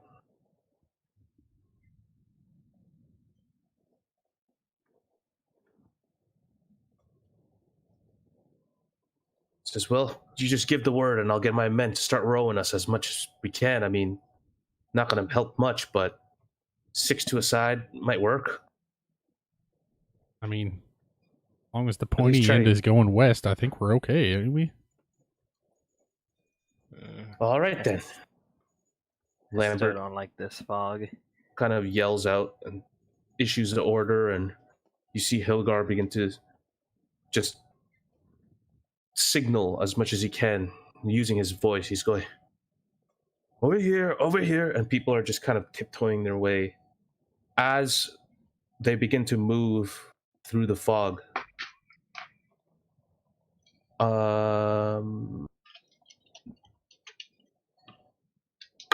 Who has a passive perception of 14? I had a 13, so I'm close, but no. I got a 15. I don't think anyone does. You have 15, Brotar? Yeah. Okay. You hear one of the voices just go, "Ah," Oh, shit. and what sounds like almost a loud bang. Hilgar is still shouting, and he's counting numbers. We've got 1. That's 2. All right, 2 more. And he's just slowly counting out numbers. Once again, you do hear another noise. Some sound of splashing water. Are they What are falling you off guys the all boat? doing? You don't know. You can't see. What is everyone going to be doing at this point? Do I'm we gonna hear cast this, or is it only Brotar? Brotar's the only one who's hearing this. I'll just tell everybody someone's falling out of the boat. I'd like to And cast do you yell Fairy that? Fire. Yes. You're going to cast Fairy Fire? Yeah. Gray, you're still underneath the ship at this point? You're in the below deck? Did Brotar yell about people falling off the boat? Yes. Okay, this is when Gray comes up, because things just got interesting. Okay. You do see you cast Fairy Fire in a 20-foot cube, and you do see a few of the outlines. At this point, you're counting probably about 8 people in this. Slowly, off the corner of your eye, you see a 9th walking towards the Fairy Fire cube. And immediately, something just flies by into the Fairy Fire, and you hear another, Captain! And just sploosh, another splash in the water. As loudly as I can, I'll say, everyone get away from the sides of the ship, now! Okay. What are the rest of you guys doing? I summon the balancing sky. Motherfuck. Anyone else going to do anything? Savos? Zundus? Just basically barking orders, like anyone who can't fight get below decks.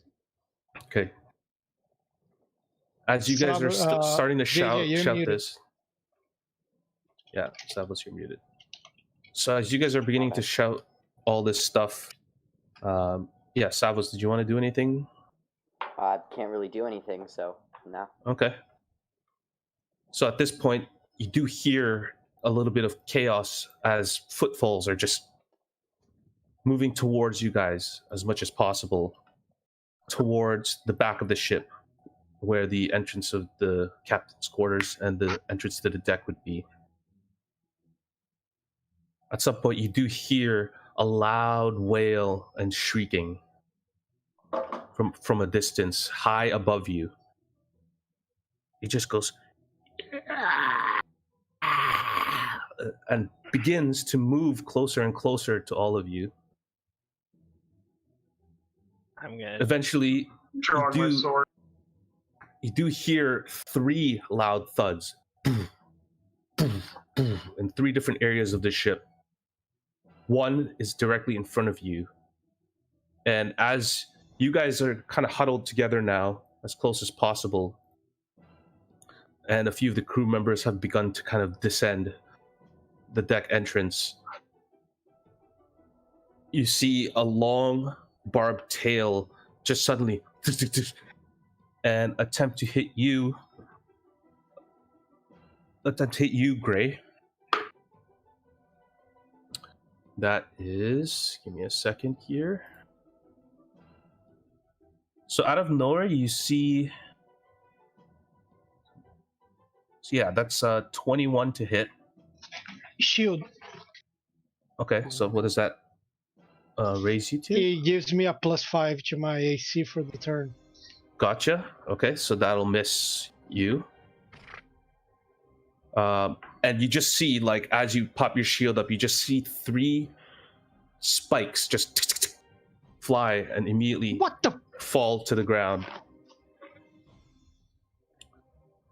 The fog decreases a little bit, but for this combat turn, or this combat, everybody's going to roll their attacks at disadvantage. Oh, motherfuck. Oh, shit. But you do catch a glimpse of a figure, and in front of you, as you about no more than 5 feet in front of you, you see a large shadow with a what looks almost like a lion's face and wings that just spread out about 10 feet wide, standing in front of you.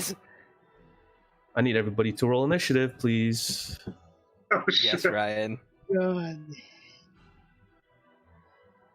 Yeah. Why do I keep on having the sleepy face? Go That's a away. 6. Accidentally rolled. Where's my book? Oh So my god, that we're will so be- fucked. 16. Woo.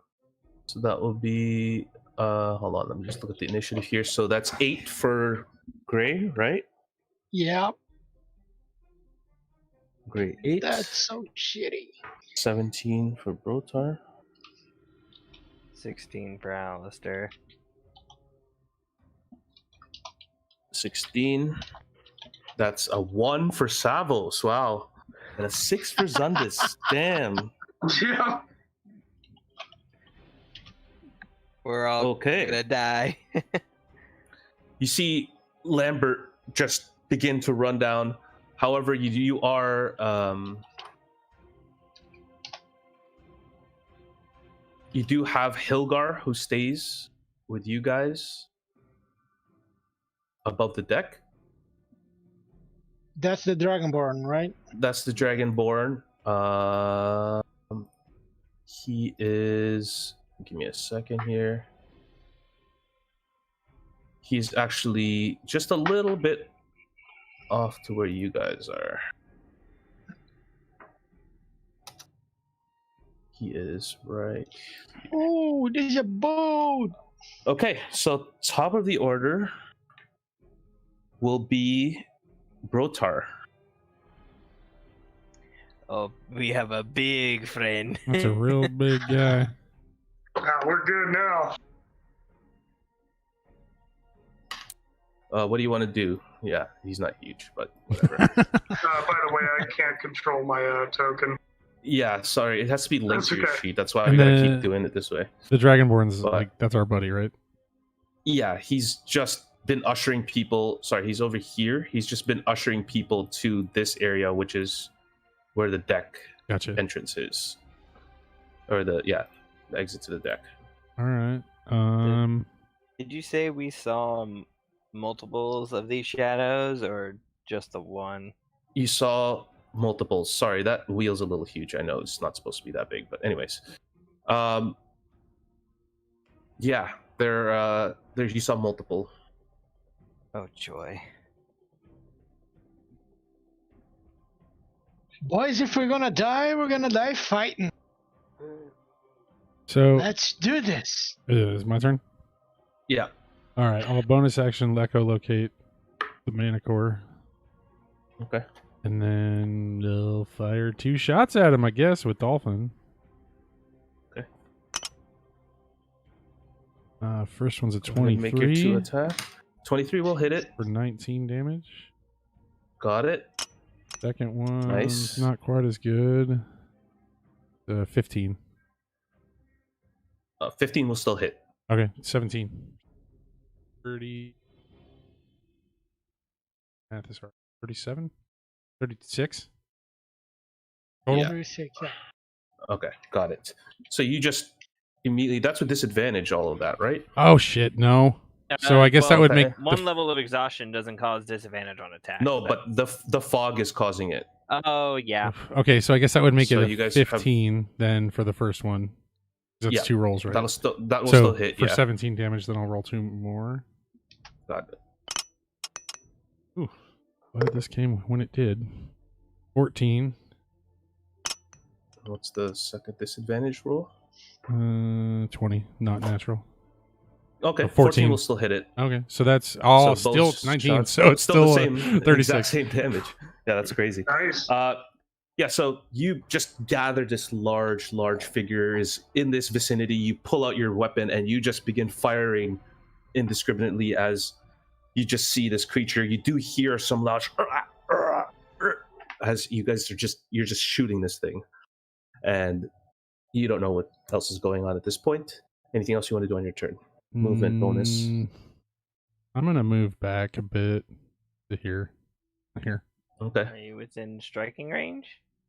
Shouldn't be. I don't think so, because he was here. I mean, I was here. Ooh. Is this? Oh, it's okay. Maybe I won't move then. Well, it's a little off kilter. I'm not sure where the range goes from. Because I guess I'm 5 foot from the edge, but I'm not 5 foot from the middle. Yeah, so if you... Yeah, his reach is only 5 feet, so... I'll just let you decide if he's in range. I mean, if I'm able to move without getting hit, I will move. If I'm not, I won't move. He will get an attack of opportunity on you. So I won't move then. I'll If just you stay where move. I'm at. Hold on, sorry, this thing's being weird right now. He's here, actually. My bad. So yeah, he'll get an. If you where were you? You were here. I'm where you are I'm standing. right now? Yeah. Okay, yeah, he won't. So you can move. Okay, then I will move. Okay. And I'll move back here. Okay, got it. That's gonna actually, take us as to- a Yep. free action, would I be able to give somebody an item? Well, what are we gonna give? I was gonna throw fortune to Gray. Okay, you're gonna just toss it. I'll throw it at the ground in front of him, and hopefully it sticks into the dirt. Or is that going to be an attack to do that? He will have to attune to it to get the effects, but he can use it as just a regular weapon if that's what you're intending. Well, I was trying to be dramatic about it, but maybe we'll just wait for right now. Okay. Yeah. Okay. Alistair, you're up. All right. Do I see the shadows, the other shadows in the sky? Yeah, like you don't see. Make a perception check. So what you're seeing right now is because there is a cube right now that Zundus has casted. So I just have to actually draw it in. So it's a fairly large cube. So I would assume he would put it like 5. So no, I don't really. I think that's a 20-foot cube, right? 5, 15, 20. Yeah. Roughly, yeah. Yeah, so you would see everybody kind of run by, or you guys were gathered together, and you would see this creature being lit. You don't see it, but however, all of you actually can still hear in the distance a loud shrieking, and you also hear one more splash in the process. Oh, as motherfuckers. the 10th crew member didn't make it. Anything you're going to do on your turn? Well, that kind of ruins what I was planning. If I can't see the others, then I'll just raise my hand and Ray of Frost. Okay. Go ahead and roll attack. I believe it is control. Actually, doesn't... Sorry, that was my bad, Brotar. I mean, it evened out, but because of Fairy Fire, you guys are straight rolling right now, right? Oh. I believe. Oh, All sweet, right. Yeah, very far. Yeah, at this target. Yeah. So that will hit. So you do 6 cold damage. So you just see this outline of Alistair this manticore. is litten up with his Winds of Stygia. Okay. Got it. So you have a radius of cold around you. Yeah, that's what the little blue dot is. So you blast this thing and it just kind of weaves, coupled with the shots that it's taken. And its movement speed is reduced by 10 for the next 10. turn. Got it. Yeah. So then, bonus action, I will inspire. Who goes first? Gray. Oh, thank you. Go get him, buddy. Okay. I know That's it. going to end your turn. Gray, you're up. Unless there's... Yeah, I think you're good. Okay, I will cast Blur on myself. Okay. So now any attack on me is with disadvantage. And I will move here. Oh, and I summon the Balancing Sky. Okay, got it. Yeah, sorry, Joe. I just gave you control Oh, it's okay. now. I'm just letting you know. So, okay. And what are you going to do at this point? I don't. That was my action. I don't have any attack bonus Okay. action. So let me Yeah, just. so actually you're in the fairy fire at this point? No. I'm just outside, but does it affect me? You're gonna have to roll Deck save, I believe. a dex save if you're You gotta dodge the glitter. Oh, god damn. so Okay. you're just at the tip of it, so I would say you'd have to roll your dexterity save for that. 10? Oh, that was almost a 20. What's Yeah. your spell save DC, Zundis? Let me see. I would I assume just- you It was have a a, high. it's a 14. I just 14, yeah. fucked myself. So you're suddenly brightly lit Uh, inside of the vicinity of this fairy fire. I would Okay, bonus. Your assume shit. that- What? okay. Just go. It doesn't matter. anything else you Bonus wanna do? action. I cast Hexblade Curse on the beast. Got it. So suddenly you're just glowing this 10-foot light radius around you. I mean, heck, the tieflings are glowing. Going on together with your turn is going to be Hilgar. He is going to run up and yell, "No fear!" And he just runs up behind with his axe and just cleaves this thing as best as he could. He is going to do... That's going to be a miss on it. Hit. It's 2 attacks. He's going to do 7 points of damage as you see him just smack this thing. Drawing blood, this thing makes a loud yell, and you could just see the outlines in the bright light emanating from both of them. That's going to end his turn. Zundis, you're up. Sweet. I'm going to move up and flank him. Okay. And I'm going to attack him with my longsword. Okay. Ram. Assuming I get advantage for flanking? No, Yeah. it'll be straight. Just straight, okay, you're- that first one's you're- definitely a miss. the fog disadvantage, then the fairy fire just cancels each other out. That'll be a miss. So you swing this thing, and it just reels back from Hilgar's hit just as you're about to swing, and you miss. The second one does hit as you clip 6 a little damage. part of its wing. A little part of its wing, you clip it, and it just starts twitching its wing from your hit. Anything else you want to do? Nope. Just basically raise my shield and get ready to duel it. Okay. The Manticore is going to make 2 attacks against you, Sundus. Attempt to force you to drop. It's going to take a bite attack with a 12 on the bite, Nope. and it's going to make a claw attack on you. That is a 20. That just barely hits, but I'd like to use Weaver's Ward. Okay. So you're going to negate that damage. I was gonna say, well, not if I tell him no, bad, whatever the fuck you are, in cutting Okay. words. So Nah, so you I mean, yeah. that So you is stored understanding. you stored 8 damage. Would we That's- reward? Alright, sweet.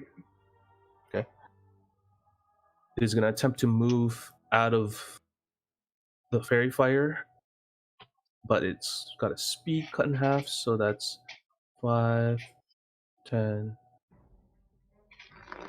Will I get an opportunity Yeah. attack on him or the fog? So you will get an opportunity attack. Sweet. Go ahead and make that. Get that nat 20 and just pump your smite in. 7. Well, it's a net Technically, it's a nat something. 1. Yeah. Yeah, so you just see it kind of briskly just kind of duck and turn to a smaller form and move as much as it can, but its legs are a little bit frosted from Alistair's attack, and it's unable to move its full distance. That's going to end its turn. Along the way, you guys hear another loud thud Oh, for fuck's sake. directly behind. This time, Oh, It joy. lands right beside you, Gray. And it's going to go ahead and make No. 2 attacks on you. Am I allowed to First with its choose bite what the attack. fuck? 19 on the Oh. first bite attack. Misses. Misses. And that is an 8 on the second. Misses as well. So you just are aware that it's coming from the sky. There's no immediate threat around you, and you just look around. You see this large shape behind you appear, and immediately you just begin to kind of roll around the ground and do as much movement as you can to throw this thing off. That's going to end its turn. Savos, you're up.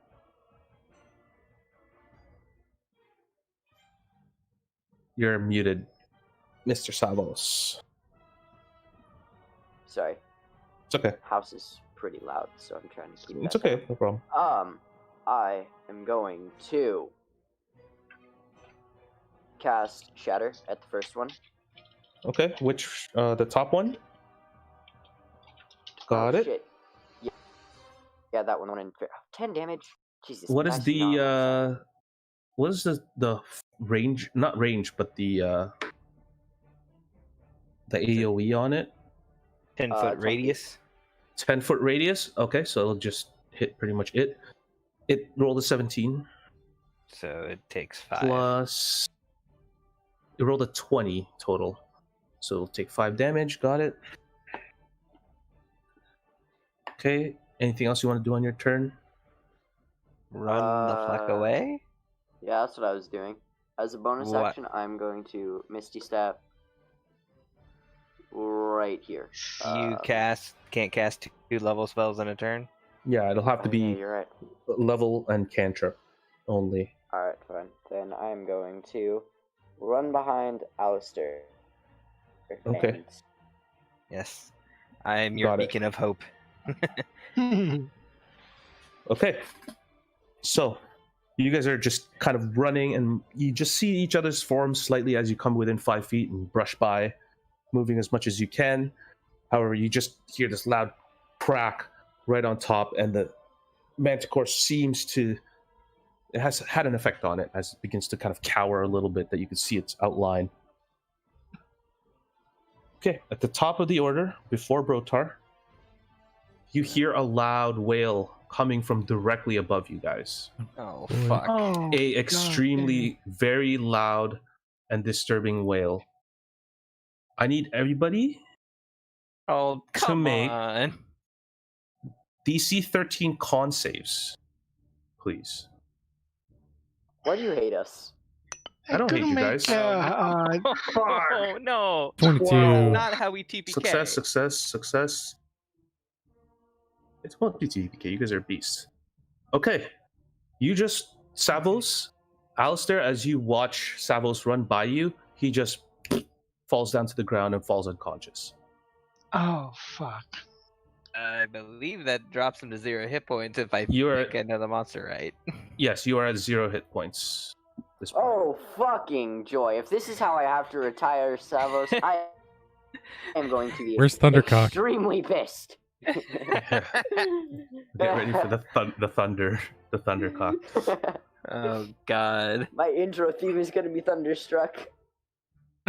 Everybody, however, whoever succeeded, will suffer 9 points of psychic damage as you just hear this very mournful wail from directly above you. Even Just Brotar and I? pierces your mind. Yes, whoever succeeded on the rolls still takes a Half. 3d6 psychic.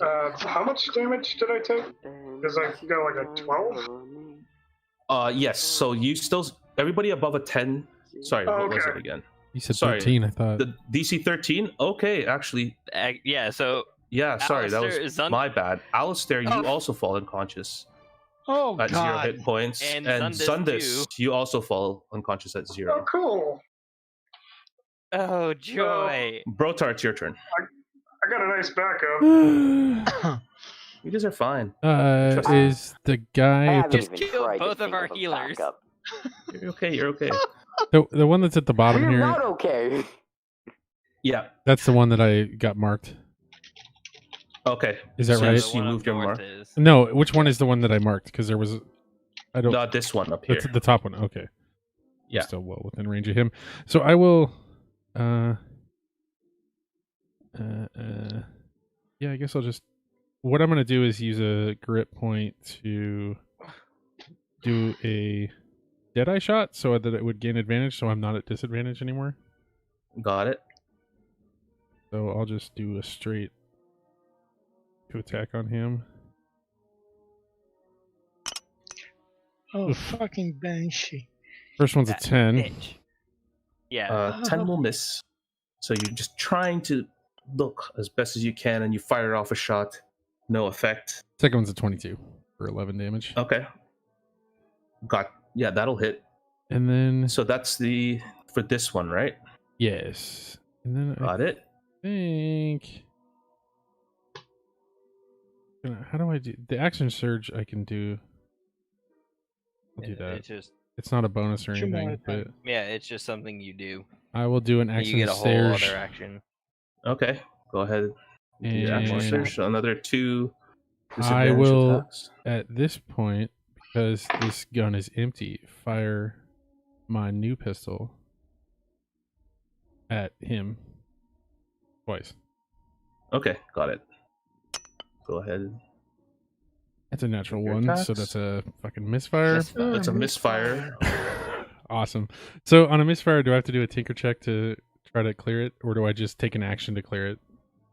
It'll take an action for you to repair it in Okay. battle.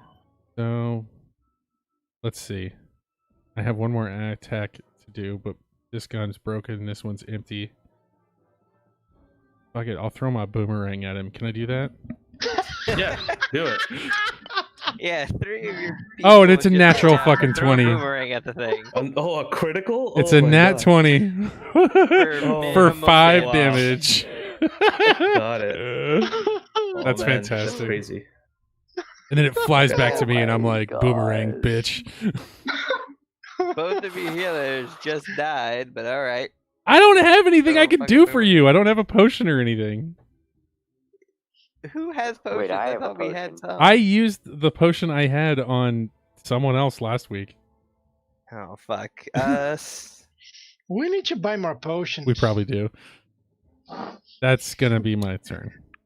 Okay, Alistair, make a death saving throw for me, please. Or death Oh, save God. for me, please. Just roll a d20. Come on, natural 20. I don't hate you guys. You guys are Oh, great my players, man. That's a single failure. Okay, that's a fail on yours. Oof. Who else failed? Gray, Gray, you're up still, right? Yeah, I'm you good. survived. Yeah. Okay, Gray, you're up. Okay, so I know this guy's gonna get an attack of opportunity, but I don't care. I'm Okay. gonna move here, Got it. and I'm gonna take 2 attacks. Okay, he does. He rolled a 16 plus. So yeah, 21 total on his Yeah, that hits. bite. Oh wait, You, but he doesn't. It's a straight Oh. roll. As I was fairy fired. you were fair fired, yes. So Yeah. that'll be 3 points. Oh, sorry. 4 points of slashing damage as he just claws you on your leg as you run by. This is okay. This is okay. Okay, I'm gonna take 2 swings with the bouncing sky. Okay, That bitch. that'll be a straight roll because it's still fairy fired. Ooh. Okay, Okay. and I'm gonna use that feature on my second attack, so it hits Scales of Justice. Okay, so you'll take a that penalty was- next round Yeah. on your So attack roll. That's a How much is 10, 11, 14, it's- 25 total. Okay, how do you want to kill it, man? Ooh. Oh, I just start hacking it, and I shove my sword into its mouth and through its brain, and I just fucking die, you bitch! And you watch the sword just glow, the speckled colored lights, the white stars on it begin to emanate as you just pierce this thing directly And I believe you heal because you killed a Oh hexblade yeah, target. Yes. Oh, Yeah. You also thank you, heal. I get 10 points. Yes. Thank So, you, Josh. anything else you want to do on your turn? I'm gonna stay right here. I'm no longer fairy fired, right? Because I'm out of the... No, not when you're there. No. I think I also technically dropped concentration on Oh, that. yeah. since I got Oh yeah, knocked you out. did actually. Yeah, you're right. We're all dead. So regardless, it's still 2 attacks. Got it. Banshee bullshit. Hilgar is going to rush up to you, Alistair. He's going to lay on hands for. He's going to give you 20 hit points. Oh. I think I found my new friend.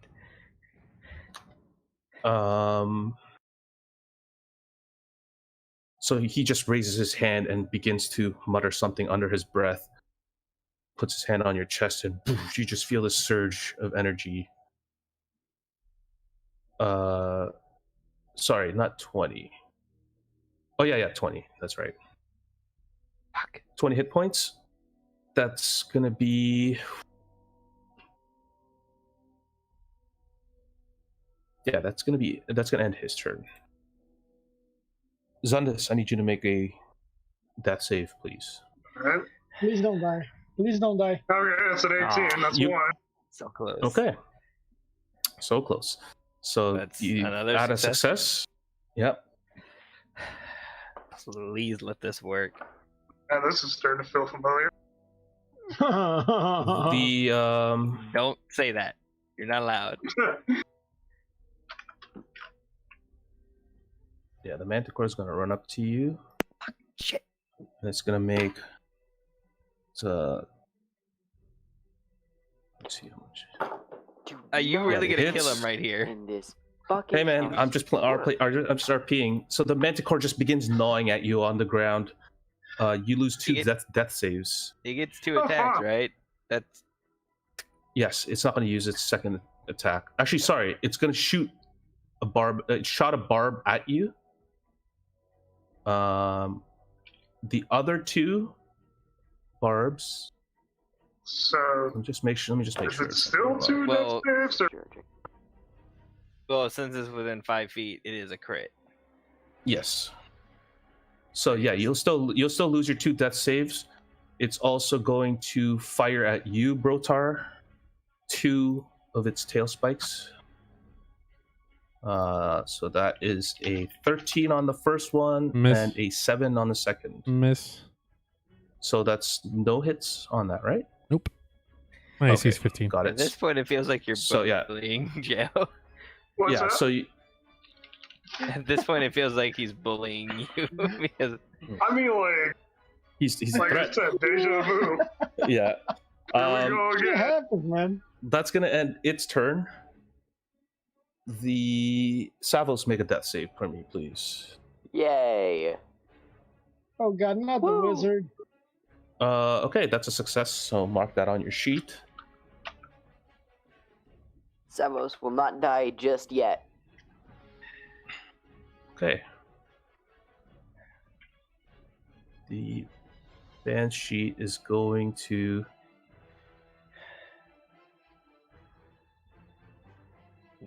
please don't wail again.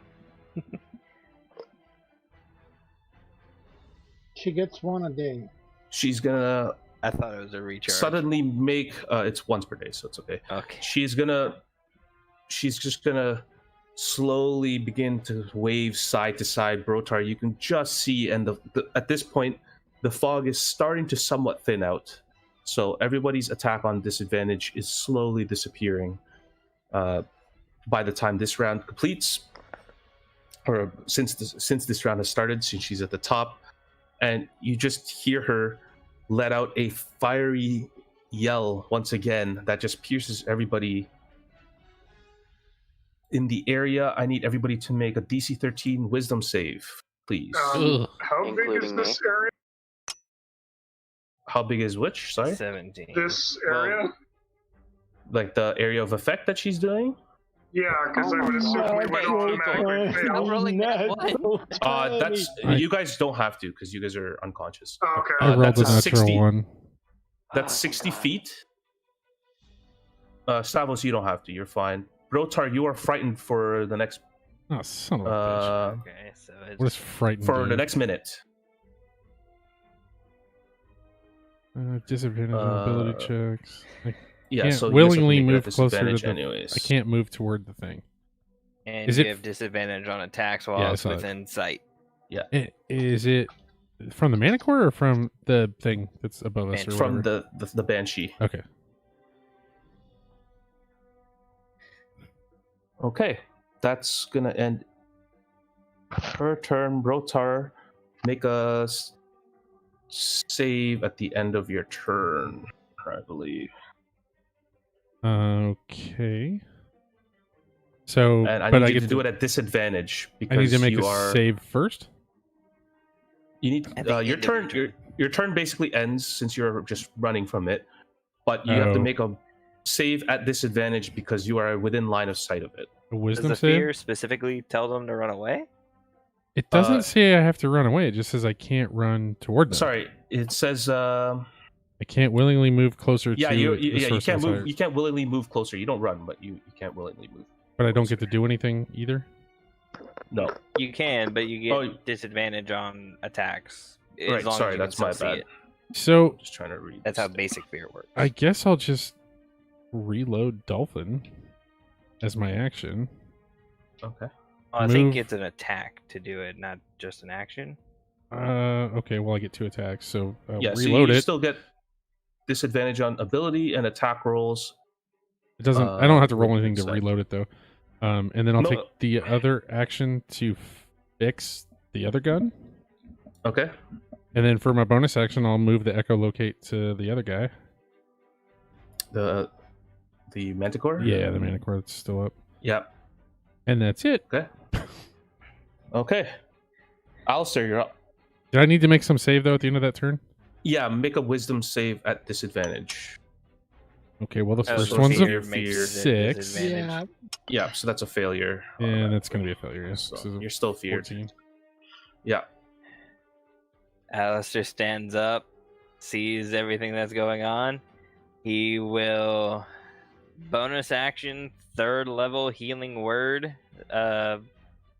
Let me go back up. Healing word Zundus. Oh, thank Okay. God. So you gain 13, which is pretty good. Shit. I only rolled 1, 2 4s. That's great. So you heal that back up. Thank God. And as my action, I will turn to the bitchy one, and I will just shout at her, like, "Your voice sucks. You need better coaching." Are you gonna cast vicious mockery? Yep. You're out of tune. Hold on. Let me just make that Yeah, save. a So 5 that's on a Vicious DC Mockery is pretty 15. good. That is a 4. That is a failure. She has 0 wisdom. Psychic, and Suffering she has 5 disadvantage psychic. on all attacks on her next turn. Got it. So, got it. Okay. Anything else you want to do on your turn? Your movement. I will step here. It'll be my turn. Okay. That's gonna end your turn. Gray, you're up. All right, I am going Just stab to this move thing. here. Yeah. I'm gonna take 2 attacks. Am I flanking it with? Yeah, you're flanking it, and you're still the fog cloud has lifted at this Stab it point. up. So Okay, so let's go. So it's a 26 on the first, but -5 because 21 of and the 20. penalty, that will still hit, and the Yeah, second will still and hit. the So what is that total? no, those were with advantage. Yes. Oh, okay, got it. So now I'm gonna That will still also hit. Okay, so that's a 9, 18 total. 9, 18 And that's total. my Got turn. it. Okay, so you just begin to smack this thing right from behind as you see Zundus stand up with Alistair's help. You just start hacking at this thing, and its tail starts to bleed in front of you, and you can see it now. It's more frightening now that you could actually see it, that its face is slightly humanoid. Just But- die. I really wish I could have done Anything else? what I did last time I fought manticores as a bard. Anything else you Bless want to you. do, Mm-mm. Gray? Okay. That's my turn. That's my turn. Hilgar is going to run up to you, Savos, and he's going to give you 5 hit points to stabilize you. That's the last of his health pool. So, Savos, you heal 5 points with this lay of Yay! hands. As you just see the large Dragonborn with all black armor just pick you up. Immediately just get you back on your feet. He turns to you and he says, "You'll be all right, boy. Focus on that one." And you look to your right, and there's just this frightening ghostly creature that just showed up right beside you. Yeah, it's just hovering over you. Yeah, it's hovering over you. That's going to end his turn. Zundus, you're up. Okay. Bonus action Searing Smite at 2nd level. Okay. You have advantage on the attack. So I'm going to Yes, activate you that, do. Okay. and then I will start attacking. So my first attack will do an extra 10 damage. Okay. So,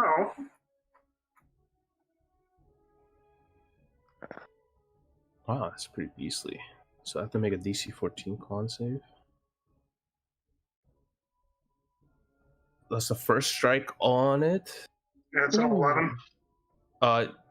Yeah, that'll miss. So you actually just, now that you can see this thing as you just woke up from with Alistair's help, you look at this really disturbing face and it kind of catches you off guard. Second strike The is second one will 18. hit.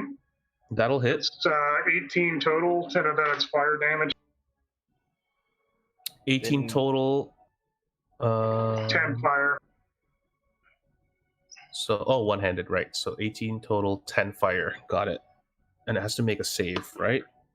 It's a con save or be on fire, I believe. Okay. It rolled a 15, so it just succeeds. Hmm. It still just took however, that you just damage. see this long sword that Zundus is wielding just strike this thing.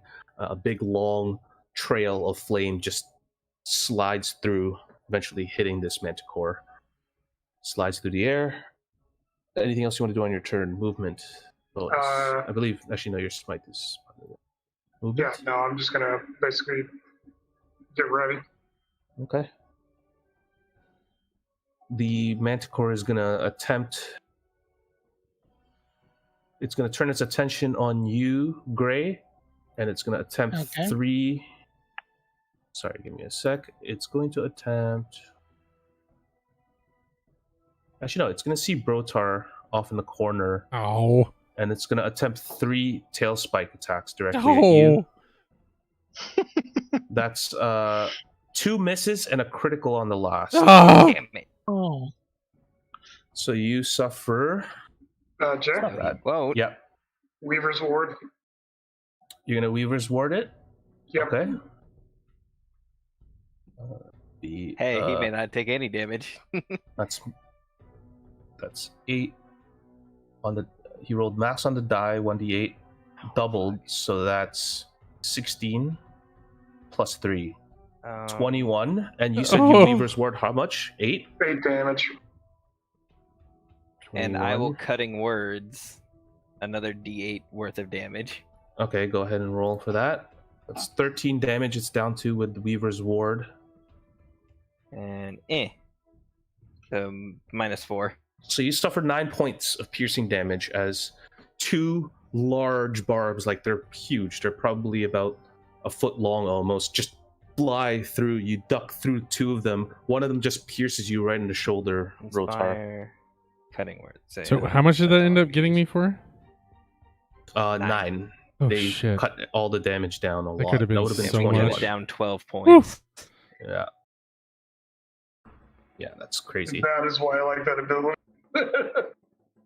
I Yes. will definitely accept that ability. Okay.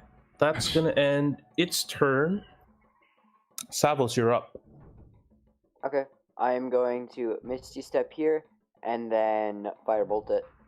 Okay, go ahead and make an attack roll on it. 10 to hit, 19 fire damage. Believe that's a miss. Yeah, that's a miss. So you actually just slide over, but you're still feeling the wounds. I mean, you saw the light. You saw possibly the end for a moment there. But you just point your hand and you're a little bit shaken. And the firebolt just streaks off into the distance. No effect. Anything else you want to do? Nope. Okay. The Banshee is going to move up to No. you. Go away. I may have insulted your voice, but go away.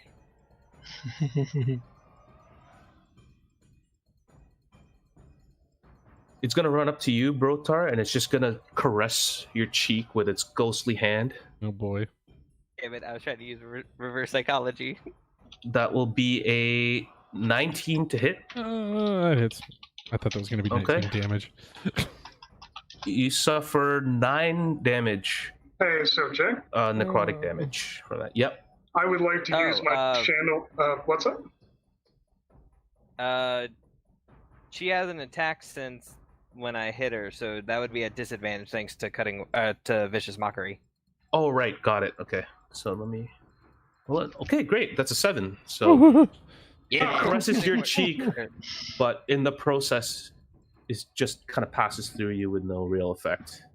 Bitch, don't touch me. Vicious Mockery for the win. Yeah, that's great. That's going to end her turn. Brotar, you're up. All right. Well, I had marked the Manicore, but with her right in front of me, I'm gonna move that to her. Okay. And then just bang bang 2 shots with Dolphin in her fucking With Dolphin? face. Got it. Is Dolphin magical? Yeah, sort of. Yeah, it would be magical damage. First one's a 24 That'll hit. Ooh. for 12. Nice damage. Second one is a 15. That has a hit. 15. I don't know. 15 will hit. She has a AC of 12. So 27 total damage, bitch. Nice. minus 15. So as she just attempts to caress your cheek, hands pass through it, you just put the pistol directly on her face and just bam bam, 2 shots. You just see her form kind of flicker and she just kind of floats back almost in fear. Nice. So Yeah, I guess that does marking them give you advantage, Brotar? No, it doesn't give me advantage. It just gives. Or did you make your save against the fear Oh last shit! turn? I haven't done it yet because it's not the end of my turn. Oh right, so you do have to roll at a Last disadvantage. turn, did you make it? Yes, and I failed. Okay. Yeah. So you'll have to do it again, but if you're gonna take your second attack, I'll say you could take the 15 because you already Yeah. that'll hit. Oh, because so this should be at disadvantage. Is that right? Yeah. Yeah, So roll because again. Your Two two attacks. My 2 attacks. All right. Yeah. This one's a 19. Thanks for the reminder, Josh. Yeah, sorry about that. Forgot 19 No worries. and I forgot about it too until both of these are just going to now. hit. So 23, 19 Oh, for that'll 16 hit. damage. Actually, it ended up Some- doing more damage. So good job, Yeah, Josh. crazy. Woo! One more point. No, it ended up being 4 more points of damage than what Or- I had because it's a 16 Yeah. and Or, the yeah. 16 and 15 are the 2 hits. 4 Or more sorry, the points. 19 and the 15 are the hits. So that's 31. 31. Damn. Okay, so you immediately fire at this thing. I'll say make the wisdom save now. And I did my bonus to move the thing. So okay, Yeah, echolocate was to and move the that mark. is a 19 for wisdom It's a save. success. So suddenly you're not finding yourself so scared of her anymore as she's Bitch, in I front of told you. you Just not to touch me. unload in her face. Yeah, and you just unloaded 2 shots. Nice. Good round. Pop, pop. Alistair. All right. I will. Looking around. I will. What do I do? I am going to get over here, and I will try to cast Dissonant Whispers at 2nd level on this Manticore. Okay. Where are my spells? Scroll down, damn it. What's this Dissonant save Whispers. on that? It is a 15? DC 15 Wisdom save, and that is some hella damage. Jesus. That is on a wisdom 13, flat 13. That is a fail. That's a fail. 18 Nice. psychic damage, and it runs away from me, Damn. provoking attack Hey. of opportunity from Oh, all 3 yeah. of us. Got it. Are So my I will attacks of ram it. opportunity at Yes. advantage? So it's gonna start moving this direction. Yeah, it moves at full speed, so I would yeah. assume it flies away. So it's a 19 for 5 damage. Gray, yeah. You also take your Alright. opportunity Crit. attack minus Crit. 5. For an extra 1! So 8 minus 8 equal to 30. Okay, got it. I'm not. So it just flies away, and you guys begin to kind of just, immediately reach your hands out and try to strike this thing with your weapons as it flies. Little bits of its blood trail the wooden boards below. Anything else you want to do? And for my bonus action, I will inspire our friend over here. Got it. Blanking out Okay. because he helped me. He just looks at you, gives a thumbs up. Yeah. Gray, you're up. Okay, so the thing is flying now? Yeah, it's moved a little bit away from you. It's probably hasn't completely flown away. It's moving closer to its kin at this point, so it's like Okay. right there. Okay, so I'm going to follow it, pop up. That's a 15 and a The 15. first one will hit, so go ahead and roll your damage on that one. It's the second one the is a 15 was 17. from your attack of opportunity, wasn't it? Oh, right, Oh, right, sorry, right, yeah. 17 will hit, and the second one will miss. 13. So So okay, that's 8 total. got it. So you run up to this thing, and as it's attempting to escape, you just strike it once again to try to pin it down. Anything else you want to do on your turn? I will move. No, I'm gonna stay right here. Got it. That'll be my turn. Okay. Hilgar is gonna move up to the Banshee and flank with Brotar. That's my. He's gonna cast this. He's just gonna hit and pump a first level Divine Smite on it. Yeah, so that's He's gonna roll equivalent to a 7. 2nd level because undead. 7. Oh, rolling 1 on it. Aw. He's gonna deal 11 points of damage as you just watch this. It's odd because it's divine, but it's dark. Oh, that's It's almost a scary. weird dark energy that emanates from it. And as he strikes this thing, he does negate the 1 damage. As you watch Brotar, as this black damage does nothing to this Banshee. Oh, he does That's black necro. light. Oh, fuck. That's gonna end his turn. Zundus, you're up. Okay, so I have a mechanical question. Yeah. If I were to cast a magic weapon, I'm assuming I wouldn't be able to use Divine Smite.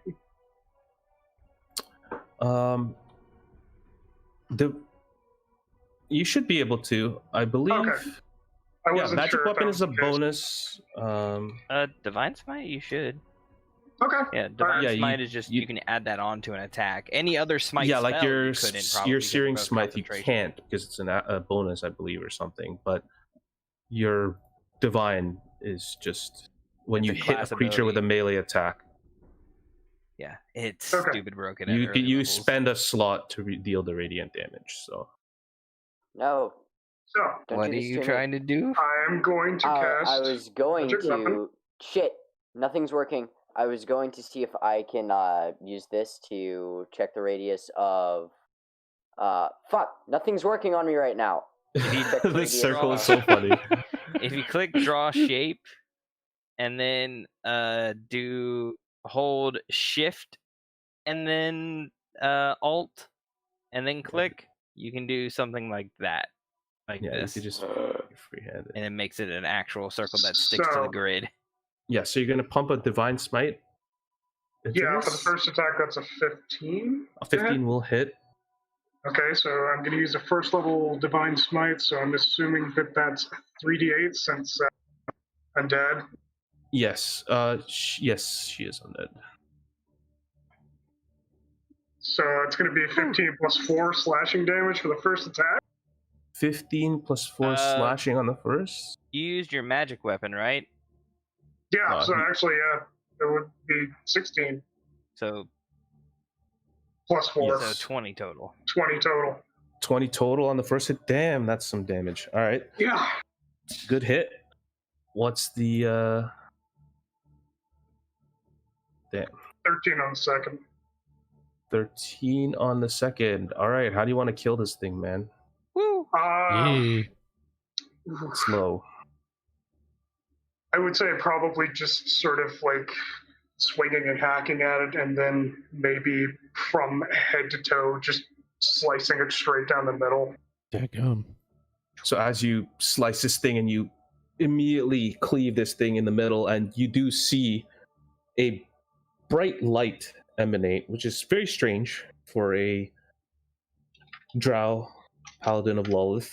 Somehow is emanating a bright light that just streaks down, and it almost seems like it helps push your weapon through its body as you see this thing just make a big loud yell and extinguish, its body just disappearing into vapor. All right. Anything else on your turn? To just hold my sword aloft and let out like a war cry. Got it. Manticore's turn. It is going to attempt to fly. Do I get an attack of opportunity? You do get an attack of opportunity. It's not gonna like that. It's going to move 15 feet forward and then 15 feet up. I am going to use the Scales of Justice. Okay. So that's 17 for a total of 17 will hit. 2 hit 16, 17 damage. and 17 damage. Okay, got it. So Lightning bolt has a range. Okay. got it. So you just immediately swing the black starry blade towards it, and you just manage to clip a little bit more of its wing as it just gets shaky before it flies up in the air. It's struggling to fly up there. It's looking really bad. Anything else on your turn? No, that's not my Movement, turn. That was Okay. an attack of opportunity. Oh yeah, that's right. Savos, your go. I'm not gonna Holy get my... cow, that is quite some damage, my friend. Does he Holy suffer shit, half? Jesus. He half suffers on a half failure? if he succeeds. Yeah. Well, he succeeded. However, he is still dies. at 11 hit points. So how do you want to kill it, man? I just want to like straight through the heart and fry him from the inside out. Unlimited power. So great, as you clip this thing's wings, you just see Savos in the corner raise his hand, and just a big lightning bolt just streaks out from his hand and pierces it completely, and its body just lets out a big thud as it falls on the deck of the ship. Oh, Damn, boy, not bad for a guy who spent most of the fight I on thought the ground sleeping. I'm going to cast Firebolt at Gray. A disadvantage because I'm still blurred. Yeah, you're still Well, blurred, but he rolled a 9. yeah, a Yeah, 9. I rolled a 9 and a 13. I'm not. So you don't know anywhere. if he was trying to hit you or if it was a warning shot, but you just see this firebolt streak right by your head. Good fireball. You guys are officially out of combat. Who amongst us seems to be the most wounded? Me. I have 26 Yeah, hit points. he's only at 5. Oh, I yeah. will go over to Savos and lay on hands for 25. Oh yeah, that brings me back up to full. There you go. I'm Jay, gonna. let me ask you something. If I perform the ritual to turn another weapon into my packed weapon, what happens to the old one? It just If you, becomes it a just normal magic yeah, item. it just becomes a regular magic item. Okay, so I you woke won't up. be able to do your warlock abilities with it. Okay, Your okay, so I woke up to Xandas, and I say, I see you favor finesse weapons, and I present the balancing sky to him. You can keep that Nice. one, yeah, because I'm gonna get that one, and then I grab the fortune Before longsword. he grabs it, I will throw it into the deck and stick it in the ground like boing at his feet. Boing. So it just lands right at your feet. Yeah. You are giving me this. Damn it! I'm figuring out how to make that work. What did you say, Joe? I said, you are giving me this. Yeah. Well, you're gonna be fighting with us now. And, this is better than what you have. So Thank you. I say it's only fair. Then I appreciate extend that. my hand to Xandas. I'll take it. Thank you, Brett. Thank you. So add balancing sky to your. Nice. Did you get fortune, Ray? Yeah. Okay, Yeah. so I'm taking it out of my inventory.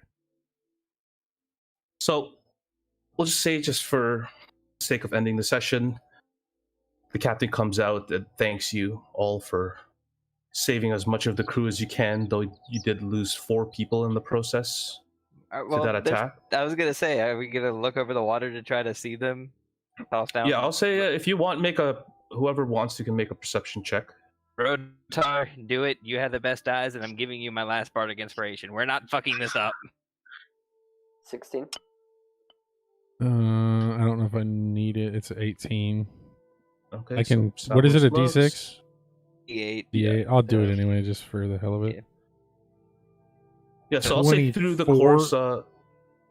course of the after post fight, you guys do look around and you see that you've somewhat moved a little bit, but not by much, as the fog cloud has lifted from the general area. You do spot the floating bodies of some of them. About out of the 4 that were snatched up, 2 are gone completely.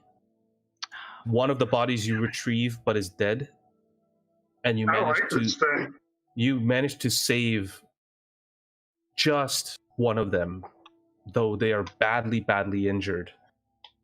It was actually the one who told you guys to watch your manners in front of Hilgar, who was badly injured. He looks up at you and says, "I've had you all wrong. Thank you." I will third level healing word this guy Got it. for 14. He just strokes your cheek as you do before Okay, he that's just a little weird. before he just passes out, like just kind of like a light friendly slap to say thank you. I thought he was like caressing it. No, not caressing. No. But you guys eventually make it to the western side on Norton Leon,